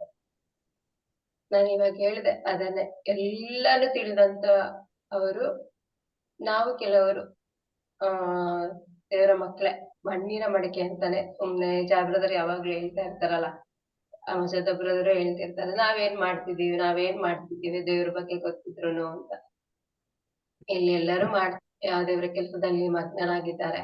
ಆದ್ರೆ ಕೆಲವರು ಅದು ಗೊತ್ತಿದ್ರುನು ಸುಮ್ನೆ ಇರ್ತಾರೆ. ದೇವ್ರ ಬಗ್ಗೆ ಏನು ಗೊತ್ತಿಲ್ಲ, ದೇವ್ರಿದ್ದಾರೆ, ಅವ್ರವ್ರ ಕುಟುಂಬಕ್ಕೆ ಪ್ರಾರ್ಥನೆ ಮಾಡ್ಕೊಂಡು ಅವ್ರವ್ರ ಜೀವನಕ್ಕೆ ಏನ್ ಬೇಕು ಅದನ್ನೆಲ್ಲ ಪಡ್ಕೊಂಡಾಯ್ತು, ಅವ್ರು ಆರಾಮಾಗಿರ್ತಾರೆ. ಆದ್ರೂ ನಮ್ಮ ಕಾರ್ಯ ಬಂದಿರೋದು ದೇವರ ಚಿತ್ತಾನುಸಾರ ಜೀವಿಸಲು, ದೇವರ ಲೋಕಕ್ಕೆ ನಾವು ದುಡಿಯಲು ಅಂತ ನಾವೆಲ್ಲ ತಿಳ್ಕೊಂಡಿದೀವಿ. ಅದನ್ನೆಲ್ಲ ನಾವು ಮಾಡ್ತಾ ಇದೀವಿ. ಅದು ದೇವರ ಕೃಪೆಯಿಂದ ನಾವು ಇನ್ನೂ ಶಕ್ತರಾಗಿ ಮಾಡ್ಬೇಕು ಅಂತ ನನಗೆ ಈ ವಾಕ್ಯ ಓದ್ಬೇಕಾದ್ರೆ ಗೊತ್ತಾಯ್ತು ಪ್ರೇರ. ಈ ಒಂದು ಅದ್ಭುತವಾದ ಮಾಣಿಕ್ಯ, ಆಧ್ಯಾತ್ಮಿಕ ಮಾಣಿಕ್ಯ ಬಗ್ಗೆ ಒಂದಿನ ಫುಲ್ಲು ಜಾಗೃತ ಹಾಕೊಟ್ಟಿರೋ ಅಷ್ಟು ಚೆನ್ನಾಗಿ ಇದೆ ಆ ವಾಕ್ಯಗಳೆಲ್ಲ. ಓದ್ತಾ ಇದ್ರೆ ಅವ್ರು ಹೇಳ್ಬೇಕಾದ್ರೆ ತುಂಬಾ ಚೆನ್ನಾಗಿ ಅರ್ಥ ಆಗ್ತಿತ್ತು. ಆ ಒಂದು ಮಣ್ಣಿನ ಮಡಿಕೆಯಂತೆ ನಾವಿರ್ಬಾರ್ದು, ಆಧ್ಯಾತ್ಮಿಕ ಮಾಣಿಕ್ಯದಂತೆ ನಾವಿರ್ಬೇಕು ಅಂತ ಈ ವಾಕ್ಯ ತಿಳಿಯಪಡಿಸ್ತಿದೆ ಬೇರೆ. ಕೊನೆಯದಾಗಿ ಅತಿ ಶೀಘ್ರವಾಗಿ ಸ್ವಾಮಿ ಬರುವಂತ ಕಾಲ. ಬೈಬಲ್ ಅಲ್ಲಿ ಹೇಳಿರುವ ಎಲ್ಲ ಸೂಚನೆ ನಾವು ನೋಡುತ್ತಿದ್ದೇವೆ. ಈಗಾಗ್ಲೇ ನಾವೆಲ್ಲ ಸೂಚನೆ ದೇವರು ಬರುವಂತ ಕಾಲದಲ್ಲಿ ಏನೆಲ್ಲ ಆಗುತ್ತೆ ಅಂತ ಆಲ್ರೆಡಿ ಬೈಬಲ್ ಅಲ್ಲಿ ನಮ್ಗೆ ಕೊಟ್ಟಿದ್ದಾರೆ. ಅದೆಲ್ಲ ನಾವು ನೋಡ್ತಾ ಇದ್ದೇವೆ. ದೇವಾದಿ ದೇವರು ನ್ಯಾಯ ತೀರಿಸಲು ಬರುವಂತ ಕಾಲ. ನಾವೆಲ್ಲರೂ ಸಿದ್ಧರಾಗಿರೋಣ ಅಂತ ನಾವು ರೆಡಿ ಮಾಡ್ಕೋಬೇಕು. ಯಾವ ರೀತಿ ಈ ಒಂದು ರಾಜ್ಯ ಬರ್ಬೇಕಾದ್ರೆ ಅವ್ರಿಗೆ ಸ್ವಾಗತಿಸಲು ಗೀತೆ ನಾಡಲು ನಾವೆಲ್ಲ ಯಾವ ರೀತಿ ರೆಡಿ ಆಗಿರ್ಬೇಕು ಅಂತ ಕೀರ್ತನೆ 45:12-13 ಇವರಿಂತು ಜನರು ನಿನ್ನ ಶೂರ ಕಾರ್ಯಗಳನ್ನು ಗ್ರಹಿಸೋರು ನಿನ್ನ ರಾಜ್ಯದ ಮಹಿಮೆ ಪ್ರಭಾವವನ್ನು ಶಾಶ್ವತವಾದದ್ದು ನಿಮ್ಮ ರಾಜ್ಯವು ಇರುವುದೆಂದೆದಿಗೂ ಆಳ್ವಿಕೆಯು. ನ್ಯಾಯ ನೀತಿಗಾಗಿ ಹೋರಾಡಲು ಸಿದ್ಧರಾಗಿರುವ ಒಬ್ಬ ರಾಜನಿಗೆ ನಾವು ಅರ್ಥ ಮಾಡ್ಬೇಕು. ಅವರ ಶಾಶ್ವತವಾದ ಒಂದು ರಾಜ್ಯಕ್ಕಾಗಿ ನಾವೆಲ್ಲ ಸಿದ್ಧರಾಗ್ಬೇಕು. ನಾವು ಸಿದ್ಧರಾಗಲು ದೇವರ ಕೃಪೆ ಬೇಕು. ದೇವರ ಕೃಪೆಯನ್ನ ನಾವು ಬಯಸ್ಕೊಂಡು ದೇವರಲ್ಲಿ ನಾವು ನಮ್ಮ ಜೀವಿತದ ಕೊನೆಯ ಇರುವವರೆಗೂ ದೇವರಿಗಾಗಿ ದೇವರನ್ನ ಮಾತ್ರ ಪ್ರೀತಿಸಿ ಅವರಿಗಾಗಿ ಜೀವಿಸಿ ಅವರಿಗಾಗಿ ಸಹಾಯಕ್ಕೆ ಸಿದ್ಧರಾಗಿರ್ಬೇಕು ಅಂತ ನನಗೆ ಅನಿಸುತ್ತದೆ. ಇದನ್ನು ಹೇಳಿಕೊಟ್ಟಲು ಕೇಳಿದ ನಿಮಗೆಲ್ಲರಿಗೂ ಧನ್ಯವಾದಗಳು. ಪ್ರೈಸಲಾರ್ಜಿ ರೂಪಸ್ಥರ್.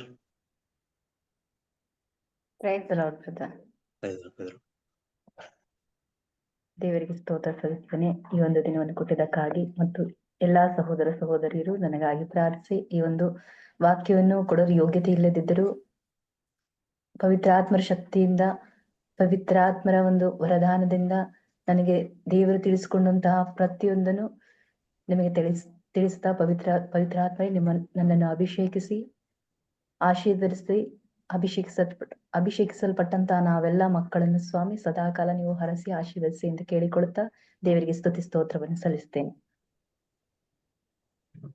ಪ್ರಿಯ ಸಹೋದರ ಸಹೋದರಿಯರಿಗೆ, ನನಗೂ ಸಹ ಇದೇ ವಚನವನ್ನು ಕೊಟ್ಟಿದ್ದಾರೆ. ಕೀರ್ತನೆ 45 1-8 ರಾಜವಿಮೋತ್ಸವದ ಗೀತೆ. ಅಂದ್ರೆ ಇಲ್ಲಿ ರಾಜವಿಮೋತ್ಸವದ ಗೀತೆ ಎನ್ನುವಾಗ ದೇವರು ನಮಗೂ ಸಹ ಸ್ವರ್ಗ ರಾಜ್ಯದಲ್ಲಿ ಅವರ ಒಂದು ಬಲಗಡೆಯಲ್ಲಿ ನಾವು ಸಹ ದೇವರ ರಾಜ್ಯದಲ್ಲಿ ನಾವು ಸಹ ಅಲ್ಲಿ ಸ್ವರ್ಗೀಯ ವಿಮೋತ್ಸವ ಅಂದ್ರೆ ಮದುವೆ ಒಂದು ಔತಣದಲ್ಲಿ ನಾವು ಪಾಲ್ಗೊಳ್ಳುತ್ತೇವೆ.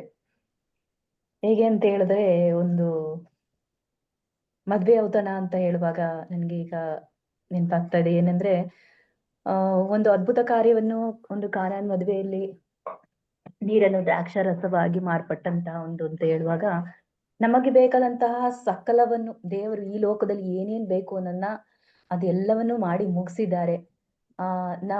ನಾವು ಆ ಒಂದು ಇದರಲ್ಲಿ ನಾವು ಭಾಗಿಯಾಗ್ಬೇಕು. ಹೇಗೆ ಅಂದ್ರೆ ಅವರ ಸತ್ಸಂಬಂಧದಲ್ಲಿ ಅಂದ್ರೆ ಅವರು ನಮಗೆ ದಯಪಾಲಿಸಿದ ಈ ಒಂದು ಸೃಷ್ಟಿಯ ಜೊತೆ ನಮ್ಮನ್ನು ದೇವರು ಸೃಷ್ಟಿಸಿರುವಾಗ ನಾವು ಸಹ ನಮಗೆ ಎಲ್ಲಾ ರೀತಿಯಲ್ಲಿ ಪ್ರೀತಿ, ಶಾಂತಿ, ದಯೆ, ಕೃಪೆ ಎಲ್ಲ ಯಾವ ರೀತಿಯಲ್ಲಿ ಸಿಗುತ್ತೆ ಅಂತಂದಾಗ ಅವರ ಒಂದು ಕಾರ್ಯವನ್ನು ನಾವು ನಿರ್ಲಕ್ಷಿಸಿದಾಗ ಯಾವ ರೀತಿ ಆಗುತ್ತೆ, ಮತ್ತೆ ಅದನ್ನ ಮಾಡಿಕೊಂಡು ಹೋದಾಗ ಯಾವ ರೀತಿ ಆಗುತ್ತೆ ಅನ್ನೋದ ನಮ್ಗೆ ಅತ್ಯುತ್ತಮವಾಗಿ ನಮ್ಮ ಬ್ರದರ್ಸ್ಗಳ ಮುಖಾಂತರ, ಸಿಸ್ಟರ್ಸ್ ಮುಖಾಂತರ ನಮ್ಗೆ ತಿಳಿಯಪಡಿಸಿದ್ದಾರೆ. ಈ ಒಂದು ದೇವರ ಆ ಒಂದು ಗೀತೆ ಅಂದ್ರೆ ಹಾಡಿನ ಮೂಲಕ ಈ ಒಂದು ಕೀರ್ತನೆಗಳು ಬರೆದಿರೋದೇ ಒಂದು ಹಾಡಿನ ಮೂಲಕದಲ್ಲಿ ಒಂದು ಹೇಳುವಂಥದ್ದು ದಾವಿದರಸ ಹೇಳ್ತಾ ಇರ್ತಾರೆ. 45:1 ಉಜ್ವಲ ಆಲೋಚನೆಯೊಂದು ತುಡುಕುತ್ತಿದ್ದೆ ಮನದಲ್ಲಿ, ರಚಿಸಲಿರುವೆ ಮಹಾರಾಜನಿಗೆ ಒಂದು ಗೀತವನ್ನು, ನನ್ನ ಜೀವ ಸಜ್ಜಾಗದ ಬರಹಗಾರನ ಲೇಖನಿ. ಇಲ್ಲಿ ದೇವರ ವಚನ ತಿಳಿಸುತ್ತೆ ಅಂದ್ರೆ ಆಲೋಚನೆ ತುಡುಕುತ್ತಿದೆ ಎನ್ನ ಮನ. ಉಜ್ವಲ ಅಂದ್ರೆ ಆ ಒಂದು ಉಜ್ವಲ ಒಂದು ಭವಿಷ್ಯದ ಅಂದ್ರೆ ಆಲೋಚನೆ ಬರುವಂತದ್ದು ಮಹಾರಾಜನಿಗೊಂದು ಗೀತಾಂಜಲಿ. ಅಂದ್ರೆ ಮಹಾರಾಜ ದೇವಾದಿ ದೇವ ನಮ್ಮ ಈ ಪ್ರಭು ಯೇಸು ಕ್ರಿಸ್ತರು ಅವರ ಈ ಒಂದು ಕೀರ್ತನೆ ಮುಖಾಂತರ ದಾವಿದನಿಗೆ ಪವಿತ್ರಾತ್ಮ ಮುಖಾಂತರ ತಿಳಿಸುವಂಥದ್ದು ಅಂದ್ರೆ ರಾಜಾದಿರಾಜ ದೇವರು ಪ್ರಭು ಯೇಸು ಕ್ರಿಸ್ತರು ಎಂಬುದಾಗಿ ಈ ಒಂದು ವಚನದ ಮೂಲಕ ನಮಗೆ ತಿಳಿಯಪಡಿಸುತ್ತೆ. ಪ್ರಿಯರೇ, 2ನೇ ವಚನದಲ್ಲಿ ನರಮಾನವರುಳು ನೀ ಸುರಸುಂದರ, ನಿನ್ನ ಮುಖವಾಣಿ ಅತ್ಯಂತ ಮಧುರ, ದೈವಾನುಗ್ರಹ ನಿನಗಿದೆ ನಿರಂತರ. ಅಂದ್ರೆ ಎಲ್ಲಾ ನರಮಾನವರಲ್ಲಿ ಅಂದ್ರೆ ದೇವರೇ ಸಹ ಪ್ರಭು ಯೇಸು ಕ್ರಿಸ್ತರು ತಂದೆ ದೇವರು ಇಬ್ಬರು ಒಬ್ಬರೇ ಆಗಿರುವಾಗ ಅವರು ನರಮಾನವರ ರೂಪದಲ್ಲಿ ಈ ಲೋಕಕ್ಕೆ ಬಂದು ಅಂದ್ರೆ ಅತಿ ಸುಂದರ ಅಂದ್ರೆ ಅಷ್ಟೊಂದು ಸುಂದರವಾಗಿರ್ತಾರೆ. ಹೇಗೆ ಮಾತೆ ಮರಿಯಮ್ಮನವರ ಒಂದು ಗರ್ಭದಲ್ಲಿ ಪವಿತ್ರಾತ್ಮರಿಂದ ಹುಟ್ಟಿದಂತಹ ಪ್ರಭು ಯೇಸು ಕ್ರಿಸ್ತರು ಹೇಗೆ ಅಷ್ಟು ಸುಂದರವಾಗಿರ್ತಾರೆ ಅಂತ ಹೇಳುವಾಗ ಸುರಸುಂದರ ಅನ್ನುವಾಗ ನಾವು ಈ ಲೋಕದಲ್ಲಿ ಬಂದಾಗ ಆ ಒಂದು ಹಳೆ ಒಡಂಬಡಿಕೆ ಹೊಸ ಒಡಂಬಡಿಕೆ ನಾವು ನೋಡ್ಬೇಕಾದ್ರೆ ಲೋಕದಲ್ಲಿ ಬಂದಾಗ ಯೇಸು ಸ್ವಾಮಿ ಯಾವ ರೀತಿಯಲ್ಲಿ ಬಂದು ಯಾತನೆ ಅನುಭವಿಸಿ ಯಾವ ರೀತಿಯಲ್ಲಿ ಅವರು ಮಾಡಿದ್ರು, ಅವರ ಮುಖ ನಾವು ಪಂಚಗಾಯಗಳನ್ನು ನಾವು ಧ್ಯಾನಿಸುವಾಗ ಆ ಒಂದು ಮುಖಗಳು ಆ ದೇವರ ಒಂದು ಮುಖ ಹೇಗಿರುತ್ತೆ ಅಂದ್ರೆ ಎಲ್ಲ ರಕ್ತಸಿಕ್ತವಾಗಿ ಅವರು ಇರುವಂತಹ ಮುಖ ಅಷ್ಟೊಂದು ಅಂದ್ರೆ ನನ್ನ ಪಾಪಗಳಿಗಾಗಿ ವಿಶೇಷವಾಗಿ ಅವರನ್ನ ಅಷ್ಟೊಂದು ಇನ್ನೂ ಸಹ ಆ ಶಿಲ್ಬೆಗೆಯಲ್ಲಿ ನಾವು ಅದನ್ನ ನಾವು ಹೇಳ್ತಾ ಇರ್ತಾರೆ ಬ್ರದರ್, ನಾವು ಶಿಲ್ಬೆ ತೂಗಾಡೋದನ್ನ ನಾವು ನೋಡ್ತಾ ಇರ್ತೀವಿ. ಅದು ನಾವೇ ಆ ಶಿಲ್ಬೆಯ ಒಂದು ಇದು ಆಗಿರ್ಬೇಕು, ನಮ್ಮ ಒಂದು ಪಾಪಕ್ಕೋಸ್ಕರ ಅವ್ರ ಶಿಲ್ಬೆ ಮೇಲೆ ಇದಾದ್ರು ಅಂತ ಹೇಳ್ತಾ ಇರ್ತಾರೆ. ಆದ್ರಿಂದ ನಾವು ಈ ಒಂದು ದೇವರ ಮುಖದ ಛಾಯೆ ಯಾವ ರೀತಿ ಇದೆ, ಮತ್ತೆ ಅಂದ ಚಂದಗಳು ಯಾವುದೂ ಇಲ್ಲ ಅಂತ ಯೆಶಾಯನ ಗ್ರಂಥದಲ್ಲಿ ನಾವು ನೋಡಿದಾಗೆ, ಇಲ್ಲಿ ಮುಖದ ಒಂದು ಸೌಂದರ್ಯ ಅಷ್ಟು ಸುಂದರವಾಗಿರುವಂತವ್ರು ಈ ಲೋಕದಲ್ಲಿ ನನಗಾಗಿ ಹುಟ್ಟಿ ಬಂದು ನಾನು ಯಾವ ರೀತಿಯಲ್ಲಿ ನಾನು ಈ ಜೀವನದಲ್ಲಿ ನಾವು ಬದುಕ್ಬೇಕು, ಈ ಲೋಕದಲ್ಲಿ ಸೃಷ್ಟಿಸಿ ನಮ್ಮನ್ನು ಸೃಷ್ಟಿಸಿರುವಾಗ ಆ ಆ ಕೊನೆಯದಾಗಿ ನಮಗೆಲ್ಲ ಅಗತ್ಯಗಳನ್ನು ಸೃಷ್ಟಿಸಿ ನಾವು ಸಹ ನಾವು ಆದಿಕಾಂಡದಲ್ಲಿ ನೋಡ್ತೀವಿ, ದೇವರ ಒಂದು ಉಂಟಾಗಲಿ ಅಂತ ಹೇಳಿ ಎಲ್ಲವೂ ಚೆನ್ನಾಗಿತ್ತು, ಉಂಟಾಗಲಿ ಅಂತ ದೇವರು ಹೇಳಿದ್ರು ಪ್ರಭೆ. ಅದೇ ರೀತಿಯಲ್ಲಿ ಕೊನೆಯದಾಗಿ ಮನುಷ್ಯನು ಸೃಷ್ಟಿ ಮಾಡಿದಾಗ ಆ ಪ್ರಾಣಿಗಳಿಗೆ ಹೆಸರನ್ನು ಇಡುವಂತ ಒಂದು ಸೌಭಾಗ್ಯವನ್ನು, ಆ ಅಧಿಕಾರವನ್ನು ದೇವರು ಮನುಷ್ಯರಾದ ನಮಗೆ ದಯಪಾಲಿಸಿದ್ರು. ಅಂದ್ರೆ ಅವರ ಒಂದು ಸುಂದರ ಅಂತ ಹೇಳುವಾಗ ಹೇಳಲಿಕ್ಕೆ ಅಸಾಧ್ಯ, ಯಾಕಂದ್ರೆ ದೇವರಿಲ್ಲದೆ ನಾವು ಜೀವಿಸಲಿಕ್ಕೆ ಖಂಡಿತ ಆಗಲ್ಲ. ಆದ್ರೆ ದೇವರು ನಮ್ಮ ಒಂದು ಯಾವುದೇ ಒಳಿತೋ ಕೆಡುಕು ನಮಗೆ ಗೊತ್ತಿರುವಾಗ, ನಮ್ಮ ಒಂದು ಸಕಲವನ್ನು ದೇವರು ನಮ್ಗೆ ಗೊತ್ತಿರುತ್ತೆ. ನಾವು ಮಾಡುವಂತ ಪ್ರತಿಯೊಂದು ಕೆಲಸ ಕಾರ್ಯಗಳನ್ನು ದೇವರು ನೋಡ್ತಾ ಇರ್ತಾರೆ. ನೋಡುವಾಗ ನಮ್ಮನ್ನು ಯಾವ ರೀತಿಯಲ್ಲಿ ಸರಿಪಡಿಸ್ಬೇಕು ಅಥವಾ ಯಾವ ರೀತಿಯಲ್ಲಿ ನಮ್ಮನ್ನ ಅವ್ರ ಹತ್ರಕ್ಕೆ ಹೋಗ್ಕೋಬೇಕು, ದೇವ್ರು ಯಾವತ್ತೂ ಸಹ ದೇವರ ನಂಬುದವ್ರನ್ನ ಯಾರು ಕೈ ಬಿಡಲ್ಲ ಅಂತ ಹೇಳ್ತಾ ಇರ್ತಾರೆ. ಜನರಲ್ ಆಗಿ ಹೇಳುವಾಗ ಖಂಡಿತ ದೇವರು ಇಲ್ಲದೆ ನಾವು ಜೀವಿಸ್ಲಿಕ್ಕೆ ಆಗಲ್ಲ. ಅದೇ ರೀತಿಯಲ್ಲಿ ಅವರ ನರಮಾನವ ರೂಪದಲ್ಲಿ ಈ ಲೋಕಕ್ಕೆ ಬಂದಾಗ ಫಿಲಿಪ್ಪನ ಪತ್ರದಲ್ಲಿ ಹೇಳುವಾಗ ಅವರು ಎಷ್ಟು ಯಾವ ರೀತಿಯಲ್ಲಿ ದೇವರು ಕಷ್ಟ ಅಲ್ಲ ಅಂದ್ರೆ ಪೌಲನ ಪತ್ರದಲ್ಲಿ ಎಲ್ಲವೂ ಕಸ, ಈ ಲೋಕದಲ್ಲಿ ಇರುವುದಲ್ಲಿ ಎಲ್ಲವೂ ಕಸ, ದೇವರ ಒಂದು ರಾಜ್ಯನೇ ಶಾಶ್ವತವಾದ ರಾಜ್ಯ, ಇಲ್ಲಿ ನಾವು ಟ್ರಾವೆಲ್ ಪರ್ಸನ್ ಮಾತ್ರ. ನಂತರ ನಿನ್ನ ಮುಖವಾಣಿ ಅತ್ಯಂತ ಮಧುರ. ಅಂದ್ರೆ ವಾಣಿ ಅಂತ ಹೇಳುವಾಗ ದೇವರ ವಾಕ್ಯ ಎಷ್ಟೊಂದು ಮಧುರವಾಗಿರುತ್ತೆ, ಜೇನುತುಪ್ಪಕ್ಕಿಂತ ಅದು ಸಿಹಿಯಾಗಿರುತ್ತೆ. ದೇವರ ದೈವಾನುಗ್ರಹ ನಿನಗಿದೆ ನಿರಂತರ. ದೇವರ ಅನುಗ್ರಹ ನಿರಂತರವಾಗಿರುತ್ತೆ. ಯಾವಾಗ ಅಂದ್ರ ದೇವರ ವಾಣಿಯನ್ನ ನಾವು ಆಲಿಸಿದಾಗ, ಅಂದ್ರೆ ವಾಕ್ಯದಲ್ಲಿ ನೆಲೆಗೊಂಡು ಅದರಂತೆ ನಾವು ಜೀವಿಸಿದಾಗ ದೈವಾನುಗ್ರಹ ನಮಗೂ ಸಹ ನಿರಂತರವಾಗಿ ಸದಾಕಾಲ ಇರುತ್ತೆ. ಹೇಗೆಂದ್ರೆ ನಾವು ಎಲ್ಲಾ ಅದ್ಭುತ ಕಾರ್ಯಗಳನ್ನು, ಸೂಚಕ ಕಾರ್ಯಗಳನ್ನು ನಮ್ಮ ಜೀವನದಲ್ಲಿ ನೋಡಿದ್ದೇವೆ, ಅದನ್ನ ನೋಡ್ತಾನೂ ಇದ್ದೇವೆ. ಆದ್ರೆ ಬರುವಂತ ಎಲ್ಲಾ ಕಷ್ಟ ಆಗಿರ್ಬೋದು, ಶೋಧನೆ ಯಾವುದೇ ಆಗಿರ್ಬೋದು, ಬರುವಂತದ್ದನ್ನೆಲ್ಲ ಜಯಿಸುವಂತ ಶಕ್ತಿಯನ್ನು ದೇವರು ನಮಗೆ ಕೊಡ್ತಾರೆ. ಯಾವಾಗ ಅಂತಂದಾಗ ಅವರಲ್ಲಿ ಸದಾಕಾಲ ನೆರಳಾಗಿ ನಿಂತಾಗ, ಅವರ ನೆರಳಿನಲ್ಲಿ ನಾವು ಜೀವಿಸಿದಾಗ ಮಾತ್ರ ನಾವು ನಿರಂತರವಾಗಿ ಇರ್ಲಿಕ್ಕೆ ಸಾಧ್ಯ ಎಂಬುದಾಗಿ ಈ ವಚನದ ಮೂಲಕ ನಮಗೆ ತಿಳಿಯಪಡಿಸುತ್ತೆ ಪ್ರಿಯರೇ. 3ನೇ ವಚನದಲ್ಲಿ, ಕಟ್ಟಿಕೋ ಶೂರನೇ ಪಟ್ಟಗತಿಯನ್ನು ಸೊಂಟಕ್ಕೆ, ಸಂಭ್ರಮ ಶೋಭೆ ಸಡಗರ ಸಲ್ಲತಕ್ಕವು ನಿನಗೆ. ಅಂದ್ರೆ ಬರುವಂತಹ ಎಲ್ಲ, ಅಂದ್ರೆ ನಮ್ಮ ಒಂದು ಕಟ್ಟಿಕೋ ಶೂರನಂತೆ, ಅಂದ್ರೆ ಈ ಒಂದು ಯಾವುದೇ ಇರ್ಬೋದು, ಬರುವಂತಹ ಕಷ್ಟ ನಷ್ಟ ಯಾವುದೇ ಇರಬಹುದು, ಬರುವಂತದ್ದು ಎಲ್ಲವೂ ಸಹ ಜಯಿಸುವಂತ ಶಕ್ತಿಯನ್ನ ದೇವರು ನಮ್ಗೆ ಕೊಟ್ಟಿದ್ದಾರೆ. ಆದ್ರೆ ಯಾವ ರೀತಿಯಲ್ಲಿ ಅಂದ್ರೆ ಆ ಸಂಭ್ರಮ ಶೋಭೆ ಸಡಗರು ಸಲ್ಲತಕ್ಕವು ನಿಮಗೆ. ಯಾರಿಗೆ ಸಲ್ಲತಕ್ಕದು? ನಮಗೆ ಬರುವಂತಹ ನಮ್ಮನ್ನ ಇತರರು ಹೊಗಳಬಹುದು ಅಥವಾ ಯಾವುದೇ ರೀತಿಯಾಗಿರುವ, ಆದ್ರೆ ನಾವು ಏನ್ ಮಾಡ್ಬೇಕು ಅಂದ್ರೆ ದೇವರ ಒಂದು ಭಯದಿಂದ ಇರುವಂತವ್ರು ಏನ್ ಮಾಡ್ತಾರೆ ಅಂದ್ರೆ ದೇವರನ್ನ ಮಾತ್ರ ಮಹಿಮೆ ಪಡಿಸ್ತಾರೆ. ಅಂದ್ರೆ ಈ ಲೋಕದಲ್ಲಿ ನಾವು ದೇವರಿಗೆ ಮಾತ್ರ ಮಹಿಮೆ ಪಡಿಸ್ಬೇಕು, ನಮ್ಮ ಒಂದು ಒಳ್ಳೆ ಕಾರ್ಯಗಳು, ಮತ್ತೆ ಅದರಿಂದ ಸಹ ನಮ್ಗೆ ಮುಕ್ತಿ ದೊರಕುತ್ತೆ ಅಂತ ನಮ್ಗೆ ಯಾವಾಗ್ಲೂ ಸಹ ನಮ್ಮ ಒಂದು ಬಲಿ ಪೂಜೆಗೆ ಹೋದಾಗ ನಾವು ಕೇಳ್ತಾ ಇರ್ತೀವಿ. ಅಂದ್ರೆ ಪೂಜೆಯಲ್ಲಿ ಅಂದಾಗ ನಮ್ಮ ಒಂದು ಗುರುಗಳು ನೀಡುವಂತಹ ಒಂದು ಪ್ರಸಂಗದಲ್ಲಿ ಅಥವಾ ಆ ಒಂದು ಸಮಯದಲ್ಲಿ ನಮಗೆ ತಿಳಿಯಪಡಿಸ್ತಾ ಇರ್ತಾರೆ. ಖಂಡಿತ ದೇವರನ್ನ ನಾವು ಯಾವಾಗ್ಲೂ ಮಹಿಮೆ ಅಂದ್ರೆ ಅವರ ಶೋಭೆ ಅಷ್ಟೊಂದು ಇರುತ್ತೆ. ಅವರ ಸಡಗರ ಸಂಭ್ರಮದಲ್ಲಿ ನಾವು ಸಹ ಭಾಗಿಯಾಗ್ತೀವಿ. ಹೇಗೆ ಅಂದ್ರೆ ಅವರನ್ನ ಮಹಿಮೆ ಪಡಿಸ್ಬೇಕು. ಬ್ರದರ್ ಹೇಳ್ತಾ ಇರ್ತಾರೆ ಯಾವಾಗ್ಲೂ, ಜಯ್ ಬ್ರದರ್, ಅಂದ್ರೆ ಅವರ ಒಂದು ಶೋಭೆ ಅಂತ ಹೇಳುವಾಗ ನಮಗೂ ಸಹ ಆ ಒಂದು ನಾವು ಸಹ ಶೈನ್ ಅಪ್ ಆಗ್ತಾ ಇರ್ತೀವಿ.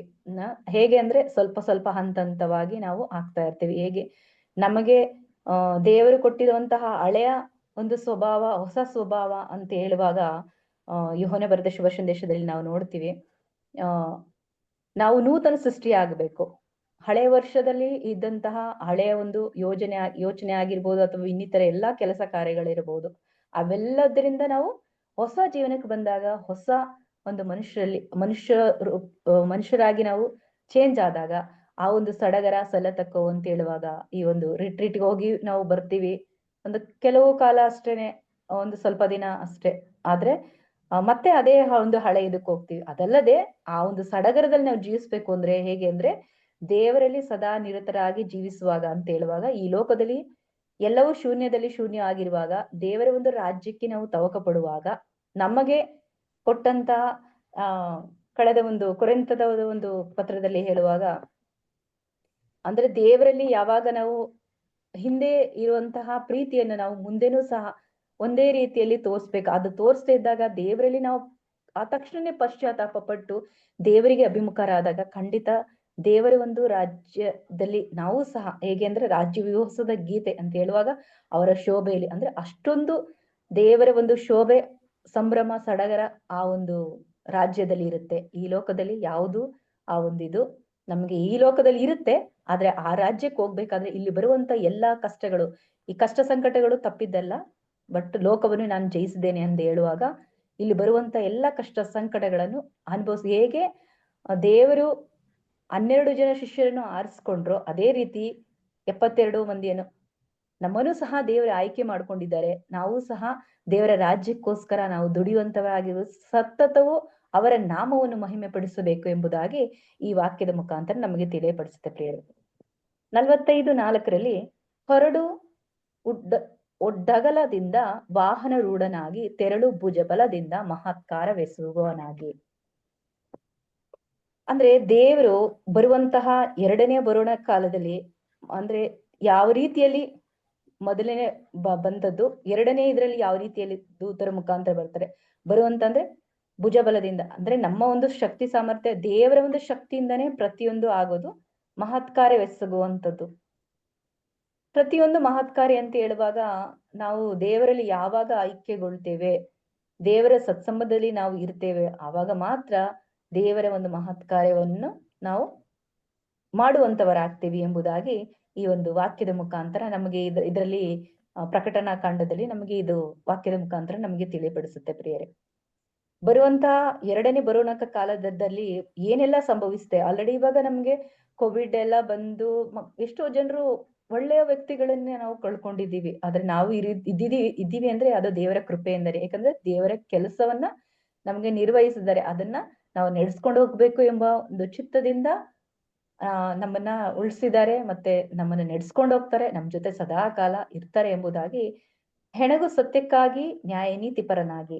ಹೌದು, ಸತ್ಯ, ದೇವರೇ ಸತ್ಯವಾಗಿದ್ದಾರೆ. ನಾವು ಯೋಹನನ್ನು ಬರೆದ ಶುಭ ಸಂದೇಶದಲ್ಲಿ ನಾವು ನೋಡ್ತೀವಿ, ನಾನು ಸತ್ಯವಾಗಿ ಹೇಳ್ತೇನೆ ಅಂತ 2-3 ಸಾರಿ ಹೇಳ್ತಾರೆ. ಏನೇ ಇದ್ರು 2-3 ಸಾರಿ ಹೇಳುವಾಗ, ನಾವ್ ಯಾರನ್ನೇ ಆದ್ರೂ ಏನಾದ್ರೂ ಕೇಳ್ಬೇಕು ಅಂದ್ರೆ ಒಬ್ಬರನ್ನ ಕೇಳಲ್ಲ, 2-3 ಕೇಳ್ತೀವಿ, ಹೇಗೆ ಏನು ಅಂತೇಳಿ. ಅದೇ ರೀತಿ ದೇವರು ನ್ಯಾಯ ನೀತಿಯ ಪರವಿದ್ದಾರೆ ಅಂತೇಳಿ.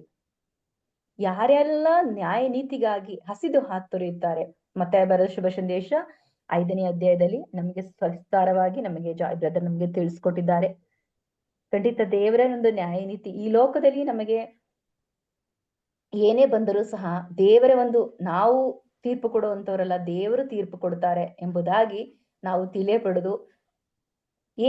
ಏನೇ ಬಂದರೂ ಸಹ ದೇವರು ಅದನ್ನ ಮಾಡ್ಲಿಕ್ಕೆ ಬಿಟ್ಟಿದ್ದಾರೆ. ಯೆರೆಮೀಯ 29:11 ನಮ್ಗೆ ತಿಳಿಸಿದಂತೆ, ಆ ಒಂದು ಏನಾಗ್ಬೇಕು ಅಂತ ನಮ್ಮ ಜೀವನದಲ್ಲಿ ದೇವರು ನಿರ್ಧಾರ ಮಾಡಿದ್ದಾರೆ, ಅದೇ ಸಹ ಆಗೋದು ಎಂಬುದಾಗಿ ನಮ್ಗೆ ಈ ವಾಕ್ಯದ ಮುಖಾಂತರ ನಮ್ಗೆ ತಿಳಿಯಪಡಿಸುತ್ತೆ. ನೀನಂಬು ಬಾಣಗಳನ್ನು ಹರಿತವಾದುವು, ದ್ರೋಹಿಗಳನ್ನು ಅವು ಇರಿಯುವು, ಜನಾಂಗಗಳು ನಿನ್ನ ಪಾದಕ್ಕೆರವುವು. ಹೌದು ಪ್ರಿಯ, ನೀನಂಬು ಬಾಣಗಳನ್ನು ಹರಿತವಾದುದು.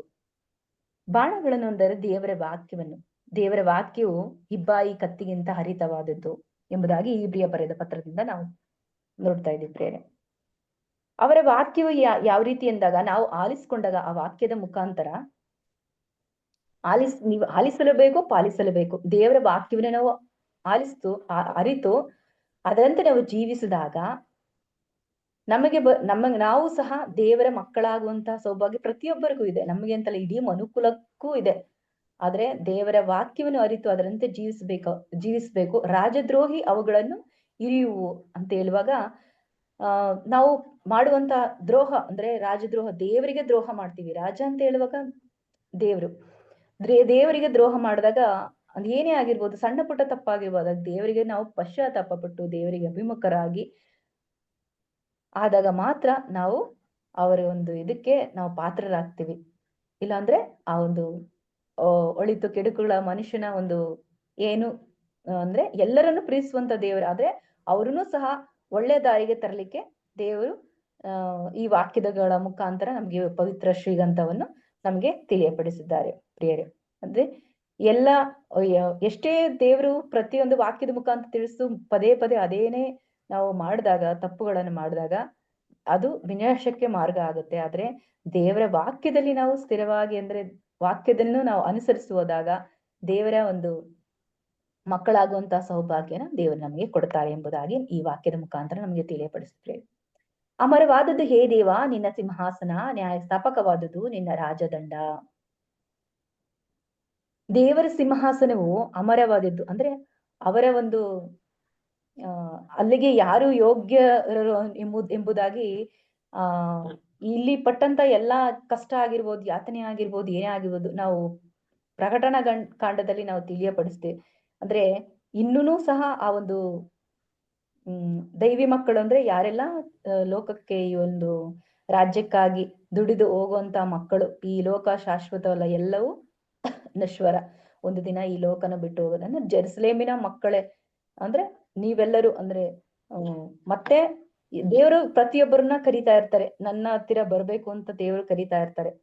ಅವರೆಲ್ಲರೂ ಯಾರೆಲ್ಲ ಪರಿವರ್ತನೆ ಹೊಂದಿ ದೇವರ ಒಂದು ರಾಜ್ಯಕ್ಕೆ ಸಿಂಹಾಸನಕ್ಕೆ ಹೋಗ್ಬೇಕು ಅನ್ನುವಾಗ ದೈವಿ ಮಕ್ಕಳಂದ್ರೆ ದೈವಿ ಮಕ್ಕಳಾದ ನಮ್ಮೆಲ್ಲರನ್ನು ಯಾರೆಲ್ಲ ಹಂಬಲಿಸ್ತಾರೆ, ದೇವರ ರಾಜ್ಯಕ್ಕಾಗಿ ಹಂಬಲಿಸ್ತಾರೆ, ಅವರೆಲ್ಲರನ್ನು ಸ್ವಾಮಿ ದೇವರು ಅವರು ಪಟ್ಟಂತಹ ಯಾತನೆ ಅಂದ್ರೆ ಇಲ್ಲಿ ತುಂಬಾ ದೇವರ ಒಂದು ಎಷ್ಟೊಂದು ಯಾತನೆ ಪಡ್ತಾರೆ ಅಂತ ಹೇಳುವಾಗ ಆ ಒಂದು ಯಾತನೆಯಲ್ಲಿಯೂ ನಾವು ಪಾಲ್ಗೊಳ್ಬೇಕು ಎಂಬುದಾಗಿ ವಾಕ್ಯದ ಮುಖಾಂತರ ನಮಗೆ ತಿಳಿಯಪಡಿಸ್ತಾರೆ.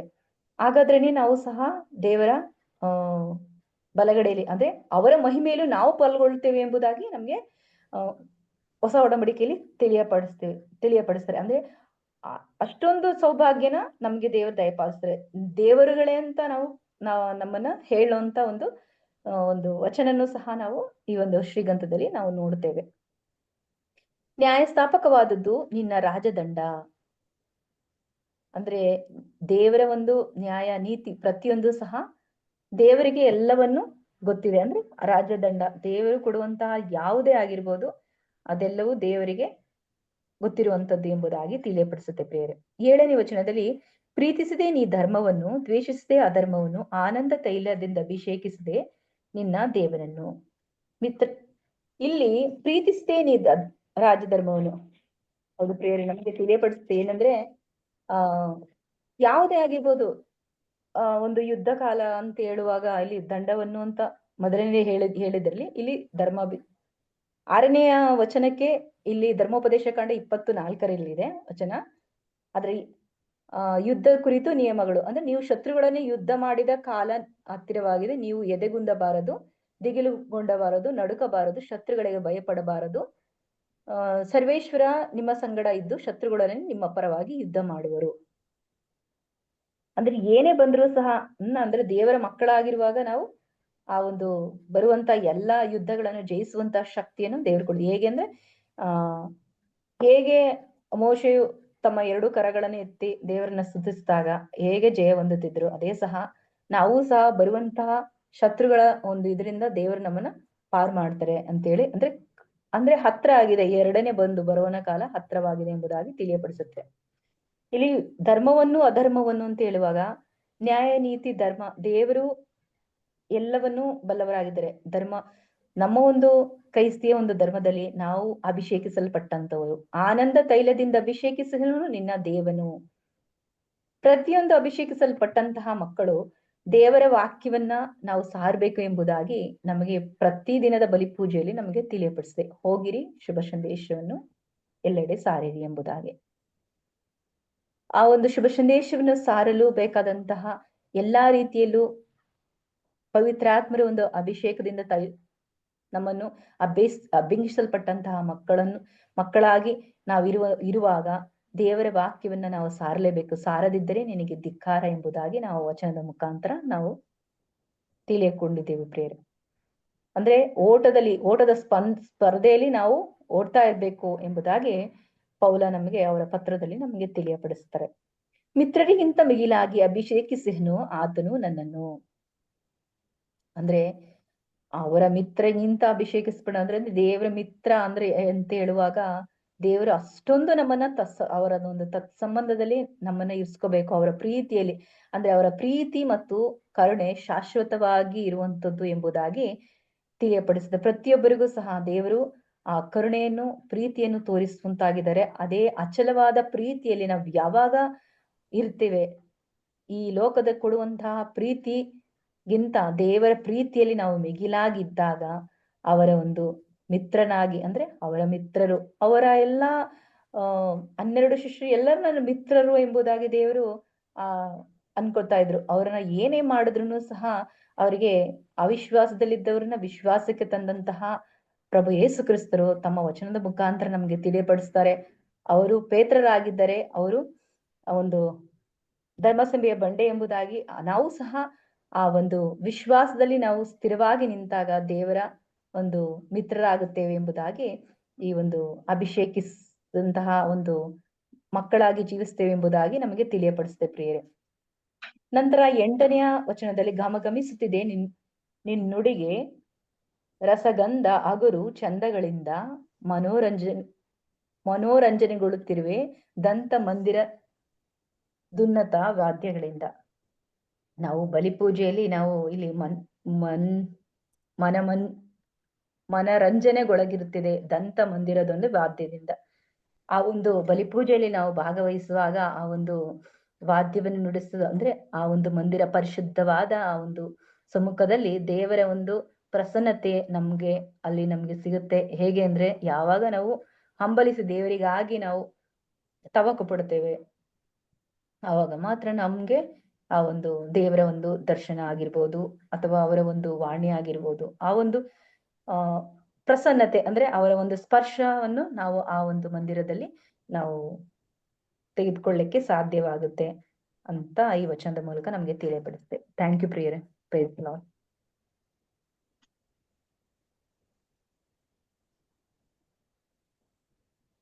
Price the lord.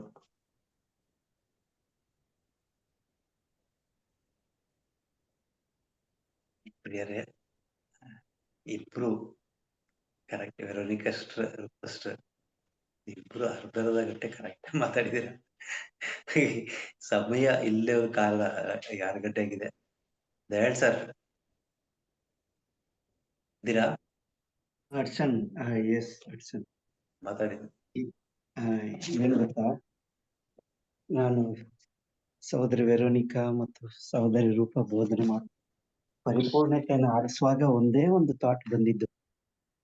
ಒಂದು 5-6 ವರ್ಷದಿಂದ ನಾವು ತಿಳಿದ್ವಿ ನಾವೆಲ್ಲ ಕೇವಲ ಆಲಿಸಲು ಬಂದವರು, ದೇವರ ವಾಕ್ಯವನ್ನ ಆಲಿಸ್ಲಿಕ್ಕೆ ಬಂದವರು ಅಂತ. ಆದ್ರೆ ಹೋಗ್ತಾ ಹೋಗ್ತಾ ಹೋಗ್ತಾ ನೋಡಿ, ಇವತ್ತು ಅವ್ರ ಬೋಧನೆ ಕೇಳ್ತಾ ಇದ್ರೆ ನಾವು ಕೇವಲ ಆಲಿಸುವುದಕ್ಕಲ್ಲ, ಬೋಧಿಸುವುದಕ್ಕಾಗಿಯೂ ಕರೆಯಲ್ಪಟ್ಟವರು ಅಂತ. ಅವ್ರವ್ರದೇ ದಾಟಿ ನೋಡಿ, ಇಬ್ರಿಗೂ ಒಂದೇ ವಾಕ್ಯ 45:1-8 ಅಂತೀವಿ. ಆದ್ರೆ ಅವ್ರು ಬೋಧನೆ ಮಾಡಿದ ರೀತಿ ಬೇರೆ. ಅಂದ್ರೆ ಪವಿತ್ರಾತ್ಮರು ಅವರಿಗೆ ಆದಂತ ಒಂದೊಂದು ಗೈಡಿಯನ್ಸ್ ಇರ್ತದೆ.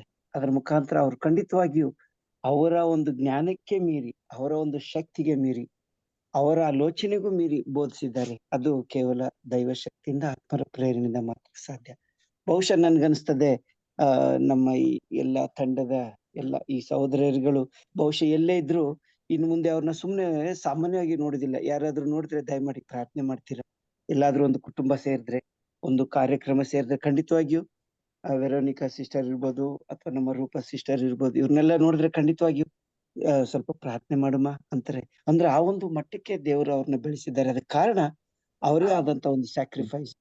ನಾವೇನ್ ಗೊತ್ತಾ, ಸ್ತ್ರೀಯರ್ನ ಅಡಿಗೆ ಮನೆಯಲ್ಲಿ ಇದ್ರೆ ಮಾತ್ರ, ಒಂದು ಮಗುನ ಬೆಳೆಸಿದ್ರೆ ಮಾತ್ರ ಸ್ಯಾಕ್ರಿಫೈಸ್ ಅಂತೀವಿ. ಇಲ್ಲ, ದೇವರಿಗಾಗಿಯೂ ನಿಮ್ಮ ಅಮೂಲ್ಯ ಸಮಯವನ್ನ ಕೊಟ್ಟಿದ್ದೀರಾ. ಈ 5ರಿಂದ 6 ಗಂಟೆ ಅಂದ್ರೆ ಹೆಚ್ಚು ಕಡಿಮೆ 1-1.5 ಗಂಟೆ ಟೈಮ್ ಸಮಯ ಪ್ರತಿ ದಿವಸ ನೀವು ಕೊಡ್ತಾ ಇರೋದು ಇಟ್ಸ್ ಎ ಗ್ರೇಟ್ ಸ್ಯಾಕ್ರಿಫೈಸ್. ಆ ಒಂದು ಪರಿಶ್ರಮಕ್ಕೆ ತಕ್ಕ ಫಲ ಪ್ರತಿಯೊಬ್ಬರಿಗೂ ಅವರ ಯೋಗ್ಯತೆಗೆ ಅವರ ಪರಿಶ್ರಮಕ್ಕೆ ತಕ್ಕ ಫಲವನ್ನ ದೇವರು ಕೊಡ್ತಾರೆ ಅಂತಾರೆ. ನಿಮ್ಮ ಈ ಪರಿಶ್ರಮ ಮುಂಜಾನೆ ನೀವು ಕೊಡ್ತಾ ಇರುವಂತ ಈ ಪರಿಶ್ರಮಕ್ಕೆ ತಕ್ಕ ಫಲವನ್ನ ನೀವು ಖಂಡಿತ ಅನುಭವಿಸ್ತಾ ಇದ್ದೀರಾ. ಹೀಗೆ ಇನ್ನು ಉತ್ತಮ ಮಟ್ಟದಲ್ಲಿ ಬೋಧಕರಾಗಿ, ಬೋಧನೆ ಅಂದ್ರೆ ಏನ್ ಗೊತ್ತಾ, ಕೇವಲ ಧ್ಯಾನಕೂಟದಲ್ಲಿ ಬೋಧಿಸೋದಲ್ಲ. ನೀವೊಂದು ಕುಟುಂಬವಾಗಿ ಸೇರಿದಾಗ, ನೀವೊಂದು ಕಾರ್ಯಕ್ರಮಕ್ಕೆ ಸೇರಿದಾಗ ಅಲ್ಲಿ ನೀವು ಒಂದು ಚಿಕ್ಕದಾಗಿ ಪ್ರಾರ್ಥನೆ ಮಾಡ್ತಿರಲ್ಲ, ಅದು ಒಂದು ಬೋಧನೆನೆ. ಅಲ್ಲಿ ನೀವು ದೇವರಿಗೆ ಸಾಕ್ಷಿ ಆಗ್ತೀರಾ. ಮುಂದೆ ದಿವಸ ದೇವರಿಗೆ ತೀಕ್ಷ್ಣವಾದ ಪರಿಶುದ್ಧ ಸಾಕ್ಷಿಯಾಗಿ ಜೀವಿಸ್ಲಿ ಅಂತ ನಾನಿಬ್ಬರನ್ನು ಹಾರೈಸ್ತೇನೆ, ದೇವರಲ್ಲಿ ಪ್ರಾರ್ಥಿಸ್ತೇನೆ. Thank you very much and God bless you sister. Joachim brother.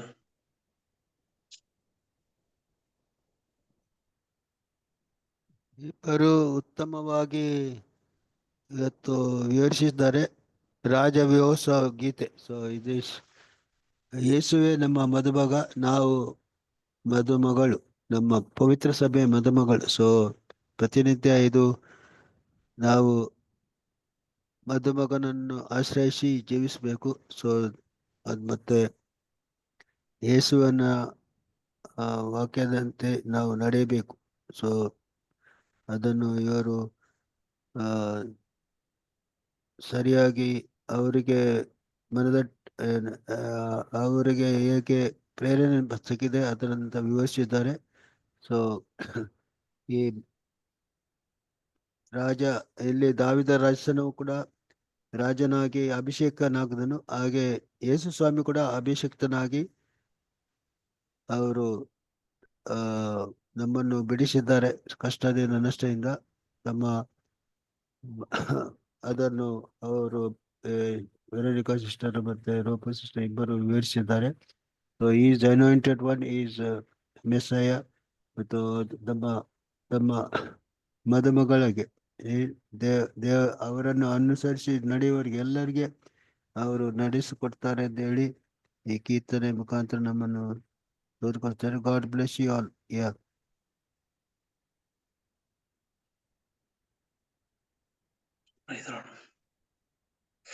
ಯಾರ ಮಾತಾಡ್ತೀರಾ?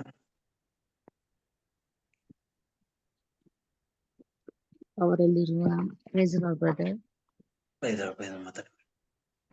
ದೇವರ ಜೊತೆ ಸತ್ಸಂಬಂಧದಲ್ಲಿದ್ದಾಗ, ದೇವರ ವಾಕ್ಯದ ಪ್ರಕಾರ ನಡೆದಾಗ, ಅವರಲ್ಲಿರುವ ಪ್ರೀತಿ, ಅನುಕಂಪ, ನೂತನ ಸೃಷ್ಟಿಯಾದಾಗ ಪ್ರತಿಯೊಂದು ಸರಾಗವಾಯ್ತದೆ.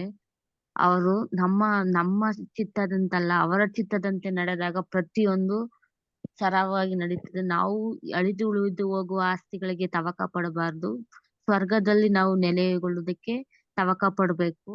ಶತ್ರು ಬಾಧೆಯಿಂದ ಎಲ್ಲ ತರದಿಂದನೂ ಕಷ್ಟ ಸಂಕಟಗಳಿಂದನೂ ಬಿಡುಗಡೆಯನ್ನು ಮಾಡಿದ್ದಕ್ಕಾಗಿ ಕೋಟಿ ಸ್ತೋತ್ರ. ಮತ್ತೆ ಎಲ್ಲವನ್ನು ಪ್ರತಿಯೊಂದು ಚೆನ್ನಾಗಿ ಹೇಳಿಕೊಟ್ಟಿದ್ದಕ್ಕಾಗಿ ವೆರೋನಿಕಾ ಸಿಸ್ಟರ್ಗೆ, ರೂಪಾ ಸಿಸ್ಟರ್ಗೆ ಧನ್ಯವಾದ ಹೇಳ್ತೀನಿ.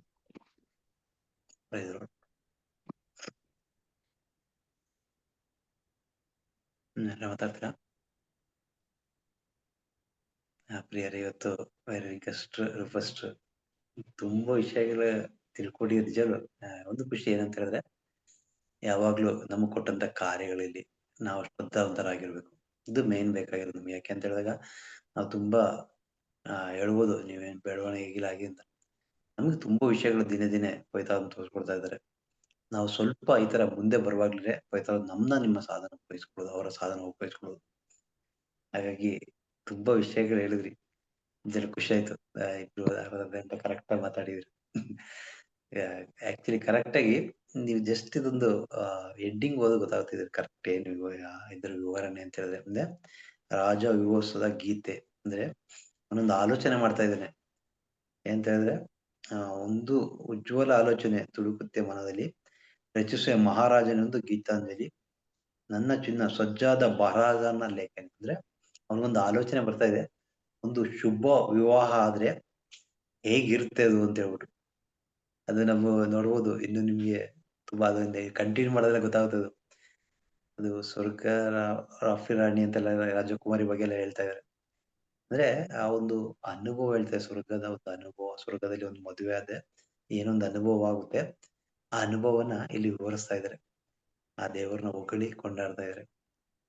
ಇದೊಂದು ಕಾರ್ಯ, ನಿಜವಾದ ಕಾರ್ಯಗಳನ್ನ. ಯಾಕೆಂತ ಹೇಳಿದ್ರೆ ಅವನ ಒಂದು ಕನಸುಗಳು, ಅಂದ್ರೆ ಅದು ನಡೆದಿರೋ ಕಾರ್ಯಗಳಲ್ಲ, ಅವರ ಅನಿಸಿಕೆ ಆ ಸಮಯದಲ್ಲಿ. ಕೀರ್ತನೆಗಾರ ಅವನು ಯಾವಾಗ್ಲೂ ದೇವರನ್ನ ಸ್ತುತಿಸ್ಬೇಕು, ಹೊಗಳ್ಬೇಕು, ಆ ಒಂದು ಮನಸ್ಸು ಬಿಟ್ರೆ ಅವನ ಮನಸ್ಥಿತಿಯಲ್ಲಿ ಎಲ್ಲಾ ಕಾರ್ಯಗಳು ಮಾಡೋದು. ಅಲ್ಲಿ ನೋಡ್ಬೋದು, ತುಂಬಾ ಕಾರ್ಯಗಳು ತೋರಿಸ್ತಾ ಇದಾರೆ. ಎಂತೆಂತ ಅವಸ್ಥೆಗಳು ದೇವರನ್ನ ನಾವು ಮಾಡ್ಬೇಕು, ದೇವರಿಗೆ ಯಾವ ತರ ಇರ್ತಾರೆ, ಅವರೊಂದಿಗೆ ನಾವು ಜೀವಿಸುವಾಗ ಯಾವ ತರ ಇರ್ಬೇಕು ನಾವು ಅನ್ನೋದನ್ನ ಈ ವಿವರಣೆ ಮುಖಾಂತರ ತೋರಿಸ್ಕೊಡ್ತಾರೆ. ಹೀಗೆ ವೆರನಿಕಸ್ಟ್ರಿಗೂ ರೂಪಸ್ಟ್ರಿಗೂ ಯಾಕೆಂದ್ರೆ ನಿಮ್ಮ ಪ್ರಯತ್ನ ಅಪಾರ. ದೇವರು ನಿಮ್ಮನ್ನ ಹೆಚ್ಚಾಗಿ ಆಶೀರ್ವದಿಸಲಿ, ದೈವ ಜ್ಞಾನ ತುಂಬಲಿ. ಯಾಕೆಂತ ಹೇಳಿದಾಗ ನಮ್ಗೆ ಲೋಕಜ್ಞಾನ ಆಟೋಮೆಟಿಕ್ ಜಲ್ದಿ ಬಂದ್ಬಿಡುತ್ತೆ. ಯಾಕೆಂತ ಹೇಳಿದ್ರೆ ಲೋಕದ ಜೊತೆ ಜೀವಿಸುವಾಗ ಲೋಕಜ್ಞಾನ, ಅದೇ ದೈವೀಯ ಜ್ಞಾನ ದೇವರೊಂದು ಜೀವಿಸಿ ಮಾತ್ರ ಬರೋದು. ಯಾವಾಗ ನಾವು ದೇವರೊಂದಿಗೆ ನಿಕಟ ಸಂಬಂಧ ಹೊಂದಿರ್ತೀವಿ, ಅವಾಗ ಪವಿತ್ರಾತ್ಮರ ಆ ಒಂದು ಕಾರ್ಯಗಳನ್ನ ತೋರಿಸ್ಕೊಡ್ತಾರೆ. ನೀವು ಮಾತಾಡಿದ ಖುಷಿ ಆಯ್ತು. ಏಕೆಂದ್ರೆ ಸರಾಗ ಮಾತಾಡೋದ ಕೃಪೆ ಕೊಟ್ಟಿದ್ದಾರೆ ಇವಾಗ. ಮೊದ್ಲಂದ್ರೆ ಫಸ್ಟ್ ಎಲ್ಲ ಮಾತಾಡ್ಬೇಕಾದಾಗ ಅದು ಒಂಥರ ಇದೆಲ್ಲ ಮಾಡ್ತಿದ್ರು, ಆದ್ರೆ ಇವಾಗ ಸರಾಗ ಮಾತಾಡ, ಇದು ನಮಗ್ ಬೇಕಾಗಿರೋದು. ಸರಾಗವಾಗಿ ದೇವರ ವಾಕ್ಯ ನುಡಿಯುವಂತ ನಾವು ಆಗ್ಬೇಕು. ಹಾಗಾಗಿ ಆ ಒಂದು ಕಾರ್ಯಕ್ಕೆ ನಮ್ಮನ್ನ ಪವಿತ್ರ ಪ್ರೇರಣೆ ಕೊಡ್ಲಿ, ಇನ್ನು ಹೆಚ್ಚೆಚ್ಚಾಗಿ ಇಂಥ ಕಾರ್ಯ ಮಾಡಲು ನಮ್ಮನ್ನು ಉಪಯೋಗಿಸಲಿ ನಾವು ಪ್ರಾರ್ಥಿಸೋಣ. ಇನ್ಯಾರ ಮಾತಾಡ್ತೀರಾ? ಮಾತಾಡಿದ್ರು ಹೌದಾ, ನಿಜಕ್ಕೂ ನಮ್ಮ ವೆರೋನಿಕಾ ಸಿಸ್ಟರ್ ಅಂತೂ ಅದಾಗ ತುಂಬಾ ಬಹಳ ಒಂದು ಪವಿತ್ರಾತ್ಮರು ಒಂದು ಅಭಿಷೇಕದಲ್ಲಿ ಹೇಳಿದಾರೆ. ಆದ್ರೆ ನೀವು ಹೇಳ್ದಂಗೆ ರೂಪಾ ಸಿಸ್ಟರ್ ಬಂದು ಮುಂಚೆ ಮಾತಾಡೋದಕ್ಕೆ ಬಹಳ ಕಷ್ಟ ಪಡ್ತಾ ಇದ್ರು. ಎಷ್ಟು ಚೆನ್ನಾಗಿ ಈಗ ಮಾತಾಡಿದ್ರು ಖುಷಿ ಆಗತ್ತೆ. ಯಾವಾಗ ಈಗ ನಾವು ದೇವರ ವಾಕ್ಯಕ್ಕೋಸ್ಕರ ಎಷ್ಟು ನಾವು ಧ್ಯಾನ ಮಾಡ್ತೀವೋ, ಈಗ ನಾವು ಜ್ಞಾನಕ್ತಲ್ಲಿ ಹೇಳೋ ದೇವರ ವಾಕ್ಯವನ್ನು ಸ್ಮರಿಸುವವನು ಸುಖ ಮತ್ತು ಕ್ಷೇಮದಿಂದ ಬಾಳುವನು ಅಂತ ವಾಕ್ಯ. ಅದೇ ರೀತಿಯಲ್ಲಿ ನಾವು ಬ್ರದರ್ ಸಿಸ್ಟರ್ ಬಂದು ಹೇಳಿದ್ದು ತುಂಬಾ ಖುಷಿ ಆಯ್ತು. ಅಂದ್ರೆ ಟೈಮು ಜಾಸ್ತಿ ತಗೊಂಡು ಆ ಪವಿತ್ರಾತ್ಮರ ಅಭಿಷೇಕದ ಹೇಳ್ಬೇಕಾದಾಗ ಆ ಉತ್ಸಾಹ ಹುರುಪು ಬಹಳ ಚೆನ್ನಾಗಿ ಇನ್ನೂ ಅವ್ರನ್ನ ಅಷ್ಟು ವಾಕ್ಯಗಳನ್ನ ವಿವರಿಸಿ ಹೇಳ್ಬೇಕು ಅಂದ್ಬಿಟ್ಟು ಅಷ್ಟು ಅವರು ಮುಂದೆ ಪವಿತ್ರಾತ್ಮ ಮುಂದಾಡ್ಸ್ಕೊಂಡು ಹೋಗಿದ್ದಾರೆ. ಬಹಳ ಖುಷಿ ಆಗುತ್ತೆ ಬ್ರದರ್. ನಿಜಕ್ಕೂ ಇಬ್ರು ವಾಕ್ಯವನ್ನು ಅವ್ರು ಹೇಳಿದ್ರಲ್ಲಿ ಬಹಳ ಸಂತೋಷ ಆಯ್ತು. ದೇವ್ರು ಇದೇ ರೀತಿಯಲ್ಲಿ ಅವ್ರನ್ನ ಅಭಿಷೇಕಿಸಿ ಆಶೀರ್ವದಿಸ್ಲಿ ಅಂತ ನಾವು ಪ್ರಾರ್ಥನೆ ಮಾಡ್ಕೊಳ್ಳೋಣ. Praise lord. ಏನಾರ ಮಾತಾಡ್ತೀರಾ? ವೆರನಿಕಾ ಸರ್ ನೀವೇನ್ ಹೇಳಿದ್ಯಾ? ರೂಪಾ ಸರ್ ನೀವೇನ ಹೇಳಕ್ಕಿದ್ಯಾ? ಹೌದು ಬ್ರದರ್, ಮುಂಚೆ ಏನಾರ ದೊಡ್ಡದು ವಾಕ್ಯ ಕೊಟ್ರು ನಾನ್ ಚಿಕ್ಕದಾಗಿ 10 ನಿಮಿಷದಲ್ಲಿ ಮುಗಿಸ್ಬಿಡ್ತಿದ್ದೆ. ಆಗ ಜಾಯ್ ಬ್ರದರ್ ಹೇಳ್ತಿದ್ರು, ಇಲ್ಲ ಸಿಸ್ಟರ್ ಅಟ್ಲೀಸ್ಟ್ 20 ನಿಮಿಷ ಹೇಳ್ಬೇಕು, 20 ನಿಮಿಷ ಹೇಳ್ಬೇಕು ಅಂತ. ದೇವ್ರ ಆ ಕೃಪೆ ಇವಾಗ ಕೊಟ್ಟಿದ್ದಾರೆ ಅಂತ ನನಗೆ ಖುಷಿ ಆಯ್ತು. ಅದೇ ಕೀರ್ತನೆ ಅನ್ನೋದು ಯಾವಾಗ್ಲೂ ಈ ಸ್ವಾಮಿ ಹೊಗಳಂತದ್ದು, ನಾವು ಅನುಭವಿಸಿದ ಒಂದು ದೇವರ ಒಂದು ಕೃಪೆ ಪ್ರೀತಿ, ಅದನ್ನ ನಾವು ಹೇಳೋಂಥದ್ದೇ ಕೀರ್ತನೆಗಳು. ಅದನ್ನ ನಾ ಎಷ್ಟು ಹೇಳಿದ್ರು ಸಾಕಾಗಲ್ಲ. ಅದೊಂದು ಸೌಭಾಗ್ಯ. 20 ನಿಮಿಷ ಹೋಗಿ ಇವಾಗ ಅರ್ಧ ಗಂಟೆ ಆಗಿದೆ. ಯಾರ ಟಾಕ್ ಕೊಡು ಅಂದ್ರೆ ಬೇಕಾದ್ರೆ 1 ಗಂಟೆ ಹೇಳೋಂಥದ್ದು ಒಂದು ಯೋಗ್ಯತೆ ದೇವ್ರು ನನಗೆ ಕೊಟ್ರು. ಅದಕ್ಕೆ ದೇವರಿಗೆ thanks. Praise lord. Praise lord brother sister. Brother ಇವತ್ತು ವಾಕ್ಯ ಹೇಳಲಿಕ್ಕೆ ಆಗ್ಲಿಲ್ಲ, ಬರ್ದಿದ್ದೆ, ಬಟ್ ಗೊತ್ತಿಲ್ಲ, ಟೈಮ್ ಇಲ್ಲ ಅಂತ ಏನೋ ಗೊತ್ತಿಲ್ಲ, ಅದು ಹೇಳಲಿಕ್ಕೆ ಆಗ್ಲಿಲ್ಲ. ಮತ್ತೆ ರಾಜದಂಡ ಅದು ನನಗೆ ಅದು ಗೊತ್ತಾಗ್ಲಿಲ್ಲ. ಮತ್ತೆ ರೀಕ್ಯಾಪ್ ತಿಳಿಸುವಾಗ ನಂಗೆ ತಿಳಿಸ್ತಾರೆ. ನಾನು ಅದೇನು ಹೇಳ್ದೆ ದೇವ್ರ ಹತ್ರ ಪವಿತ್ರ ಆತ್ಮ ಹತ್ರ ಕ್ಷಮೆ ಕೇಳ್ಕೊತೀನಿ, ಯಾಕಂದ್ರೆ ಅದೊಂದು ಗೊತ್ತಾಗ್ಲಿಲ್ಲ ಹೇಳುವಾಗ.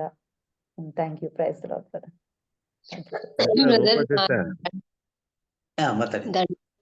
ದಂಡ ಅನ್ನೋದು ಸ್ವಾಮಿ ದಂಡ ಕೊಟ್ಟಿದ್ದಾರೆ, ಬಿಷಪ್ಗೆ ಒಂದ್ ದಂಡ ಕೊಟ್ಟಿದ್ದಾರೆ. ಆತರ ಜೋಸೆಫ್ರಿಗೆ, ಮೋಶೆಗೆ ಎಲ್ಲ ಈ ತರ ಒಂದ್ ದಂಡ ಕೊಟ್ಟಿದ್ದಾರೆ, ಅವರ ಜನಗಳನ್ನ ಮುಂದೆ ನಡೆಸುವಂತದ್ದು.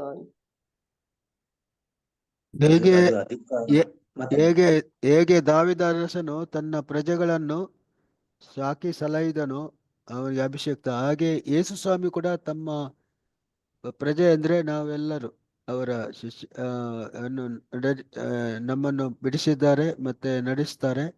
ಹಾಗೆ ನಾವು ಕೂಡ ನಮಗೆ ಕೊಟ್ಟ ಜವಾಬ್ದಾರಿಯನ್ನು ನಾವು ನಡೆಸಬೇಕು. ಸೊ ಇದರಲ್ಲಿ ಅರ್ಥವಿದೆ. ಸೊ ನಾವು ಮತ್ತೆ ಎಫೆಸಿಯನ್ ಬರೆದ ಪತ್ರದಲ್ಲಿ ಕೂಡ ಹೇಳ್ತಾರೆ ಸಂತ ಪೌಲರು, ಯೇಸು ಸ್ವಾಮಿ ಮದುಮಗ, ನಾವು ಪವಿತ್ರ ಸಭೆಯು ಮದುಮಗಳೆಂದು ಹೋಲಿಸಿದ್ದಾರೆ. ದೇವರು ಅವರಿಗೆ ಮದುಮಗನಾಗಿ ಮಾಡಿದ್ದಾರೆ, ನಾವು ಮದುಮಗಳಾಗಿ ಪವಿತ್ರ ಸಭೆ ಯೇಸುವನ್ನು ಫಾಲೋ ಮಾಡು, ಅದನ್ನು ನಾವು ಅರ್ಥೈಸಬೇಕು. ಅದೇ ಸಿಸ್ಟರ್ ಹೇಳ್ದಂಗೆ ನಿನ್ನ ಕೀರ್ತನೆ 23 ಹೇಳ್ತಾರಲ್ಲ ಬದ, ನಿನ್ನ ಕುರಿಗೋಲು ಊರುಗೋಲು ಧೈರ್ಯವನ್ನು ತರುವುದೆನಗೆ. ಪ್ರತಿಯೊಬ್ಬರಿಗೂ ದೇವರು ನಮಗೆ ಯೇಸು ಸ್ವಾಮಿ ನಮಗೆ ದಂಡ ಕೊಟ್ಟಿದ್ದಾರೆ. ಆ ಊರುಗೋಲು ಇಟ್ಕೊಂಡು ನಾವು ಶುಭ ಸಂದೇಶ ಸಾರಬೇಕು. ಯಾಕಂದ್ರೆ ನೀವು ಲೋಕದೆಲ್ಲ ಹೋಗಿ ಶುಭ ಸಂದೇಶ ಸಾರಿರಿ. ಈಗ ಲೋಕಾಂತ್ಯದವರೆಗೂ ನಾನು ನಿಮ್ಮ ಜೊತೆ ಇರ್ತಾನೆ ಅಂತ ಹೇಳಿ ಸ್ವಾಮಿ ಹೇಳಿದ್ದಾರೆ. ಯೇಸು ಸ್ವಾಮಿಗೋಸ್ಕರ ನಾವು ಒಂದು ಹೆಜ್ಜೆ ಇಟ್ಟಾಗ ಅವ್ರು ನಮ್ಮ ಜೊತೆಲಿ ಇರ್ತಾರೆ ಅನ್ನೋದು ಒಂದು ಗೊತ್ತಾಯ್ತು. ನನಗೆ ಎಲ್ಲದಕ್ಕಿಂತ ಹೆಚ್ಚಾಗಿ ಒಂದ್ ಸಲಿನೂ ಕೂಡ ರೂಪಾ ಸಿಸ್ಟರ್ ಅವ್ರು ವಿಡಿಯೋಗೆ ಬಂದಿಲ್ಲ. ಅದು ಒಂದೇನೆ ಯಾಕೆ ಅವ್ರು ಬರೋದಿಲ್ಲ ಅಂತ. ಏನ ಇರ್ಲಿ ಬ್ರದರ್, ಇದಲ್ಲ ಯಾರು ಮಾತಾಡ್ತೀರಾ? ನಾ ಪ್ರೇಯರ್ ಮಾಡೋದ. ತಂದೆಯಾದವನೇ, ಮತ್ತೊಮ್ಮೆ ನಿಮ್ಮ ಕರಳಿಗೆ ನಮ್ಮ ಮರಿಯಮ್ಮ ಪ್ರಾರ್ಥನಾ ತಂಡವನ್ನು ಸಮರ್ಪಿಸಿ ಪ್ರಾರ್ಥಿಸಿದೆವು. ಒಮ್ಮೆ ಆತ್ಮಕ್ಕೆ ಬೇಕಾದ ಆಹಾರ ದಿನ ದಿನ ಕೊಡ್ತಾ ಇದ್ದಕ್ಕಾಗಿ ನಿಮಗೆ ಕೋಟಿ ಕೋಟಿ ಸ್ತೋತ್ರ. ಇದು ವಚನ ಸೋದರಿ ವೆರಣಿಕಸ್ಟರ್, ಸೋದರ ರೂಪಸ್ಟರ್ ನಿಮ್ಮ ಕರಳ ಸಮರ್ಪಿಸಿ ಪ್ರಾರ್ಥಿಸಿದೆವು. ಪರಿಶುದ್ಧ ಆತ್ಮರವ್ರನ್ನ ಆವರಿಸಿಕೊಳ್ಳಲಿ. ಹೊಸ ಒಂದು ಚೈತನ್ಯ, ಹೊಸ ಒಂದು ಸ್ಫೂರ್ತಿ, ದೈವೀಯ ಜ್ಞಾನದ ತುಂಬಲ್ಪಡಲಿ. ಇನ್ನು ನಿಮ್ಮ ಸೇವಾ ಮಾಡಲು ಅವ್ರನ್ನ ಶಕ್ತರನ್ನಾಗಿ ಉಪಯೋಗಿಸಿ ಪ್ರಭು. ಮತ್ತೊಮ್ಮೆ ನಮ್ಮ ಕುಟುಂಬಗಳನ್ನು, ನಮ್ಮ ಧರ್ಮ ಸಭೆಯನ್ನು, ಯಾಜಕರುಗಳನ್ನು, ಇನ್ನು ನಮ್ಮ ಪ್ರಾರ್ಥನೆ ನಮ್ಮನ್ನು ಪ್ರತ್ಯೇಕ ನೀವು ಆಶ್ವಾಸನೆ ಪ್ರಾರ್ಥಿಸೋಣ. ನಾವಿರುವ ಜಾಗ, ನಾವು ಪ್ರಯಾಣ ಮಾಡುವ ವಾಹನ, ಮಾತಾಡೋ ವ್ಯಕ್ತಿಗಳು, ನೋಡುವ ವ್ಯಕ್ತಿಗಳನ್ನೆಲ್ಲರೂ ಆಶ್ರಯಿಸಿ ಸ್ವಾಮಿ. ನೀವು ಸೃಷ್ಟಿಸಿದ ಸರ್ವ ಸೃಷ್ಟಿಯನ್ನು ಅನುಭವಿಸುವ ಭಾಗ್ಯ ನಮ್ಗೆ ಇದನ್ನ ಕೊಟ್ಟಿದ್ದೀರಿ. ಇದಕ್ಕಾಗಿ ನಿಮಗೆ ಕೋಟಿ ಕೋಟಿ ಸ್ತೋತ್ರ ಮಾಡ್ತಿದ್ದೀವ. ನೀವು ಪ್ರತ್ಯೇಕವಾಗಿ ಮುಂದಿನ ತಿಂಗಳು 8, 9 ನೀವು ಧ್ಯಾನ ಕೊಟ್ಟು ಪ್ರತ್ಯೇಕ ನೀವು ಆಶ್ವಸಿರಿ ಸ್ವಾಮಿ. ಇದಕ್ಕಾಗಿ ದಾಹ ಪಡುವ ಹೊಸ ಒಂದು ಚೈತನ್ಯ, ಹೊಸ ಒಂದು ಸ್ಫೂರ್ತಿ ನಮ್ಗೆ ಕೊಡಿ ಸ್ವಾಮಿ. ಇದು ಈ ಒಂದು ಕಾರ್ಯ ಮಾಡಲು ನಮ್ಮನ್ನು ನಿಮ್ಮ ಸಾಧನ ಉಪಯೋಗಿಸಿ ಪ್ರಾರ್ಥಿಸ್ತಾ, ನಮ್ಮ ಎಲ್ಲ ಯಾಜಕರಿಗಾಗಿ, ನಮ್ಮೆಲ್ಲ ದೇವಸೇವಕರಿಗೆ ನಾವು ಪ್ರಾರ್ಥಿಸಿದ್ದೇವೆ. ಪರಿಶುದ್ಧ ಆತ್ಮರವ್ರನ್ನ ಸದಾ ಮಾರ್ಗದಲ್ಲಿ ಮುನ್ನಡೆಸಿ ಪ್ರಾರ್ಥಿಸ್ತಾ, ತಾಯಿ ಪರಿಶುದ್ಧಮೆ, ಈ ಸಮಯ ಗಂಟ ನಮ್ಮೊಂದಿಗಿದ್ದು ನಮ್ಮೆಲ್ಲರಿಗಾಗಿ ಪ್ರಾರ್ಥಿಸುವಂತ ತಾಯಿ ನೀವು ಆಗಿದ್ರಿ. ಮತ್ತೊಮ್ಮೆ ನಮ್ಮೆಲ್ಲ ಯಾಜಕರಿಗಾಗಿ, ನಮ್ಮೆಲ್ಲ ದೇವಸೇವಕರಿಗಾಗಿ, ಅವರ ಬೇಕೆಲ್ಲ ಕೃಪೆಗಾಗಿ ಸದಾ ಪ್ರಾರ್ಥಿಸಿರಿ ತಾಯಿ. ನಮ್ಮ ಮರಿಯ ವರಪ್ರಸಾದ ಪೂರ್ಣೆ ಪ್ರಭು ನಿಮ್ಮಡ ಇದ್ದಾರೆ. ಸ್ತ್ರೀಯಲ್ಲಿ ನೀವು ಧನ್ಯರು ಮತ್ತು ನಿಮ್ಮ ಉದರದ ಫಲವಾದ ಯೇಸು ಧನ್ಯರು.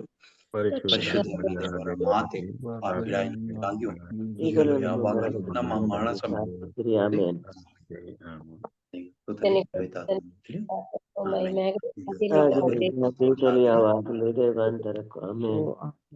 Thank you, sir. Thank you, brother.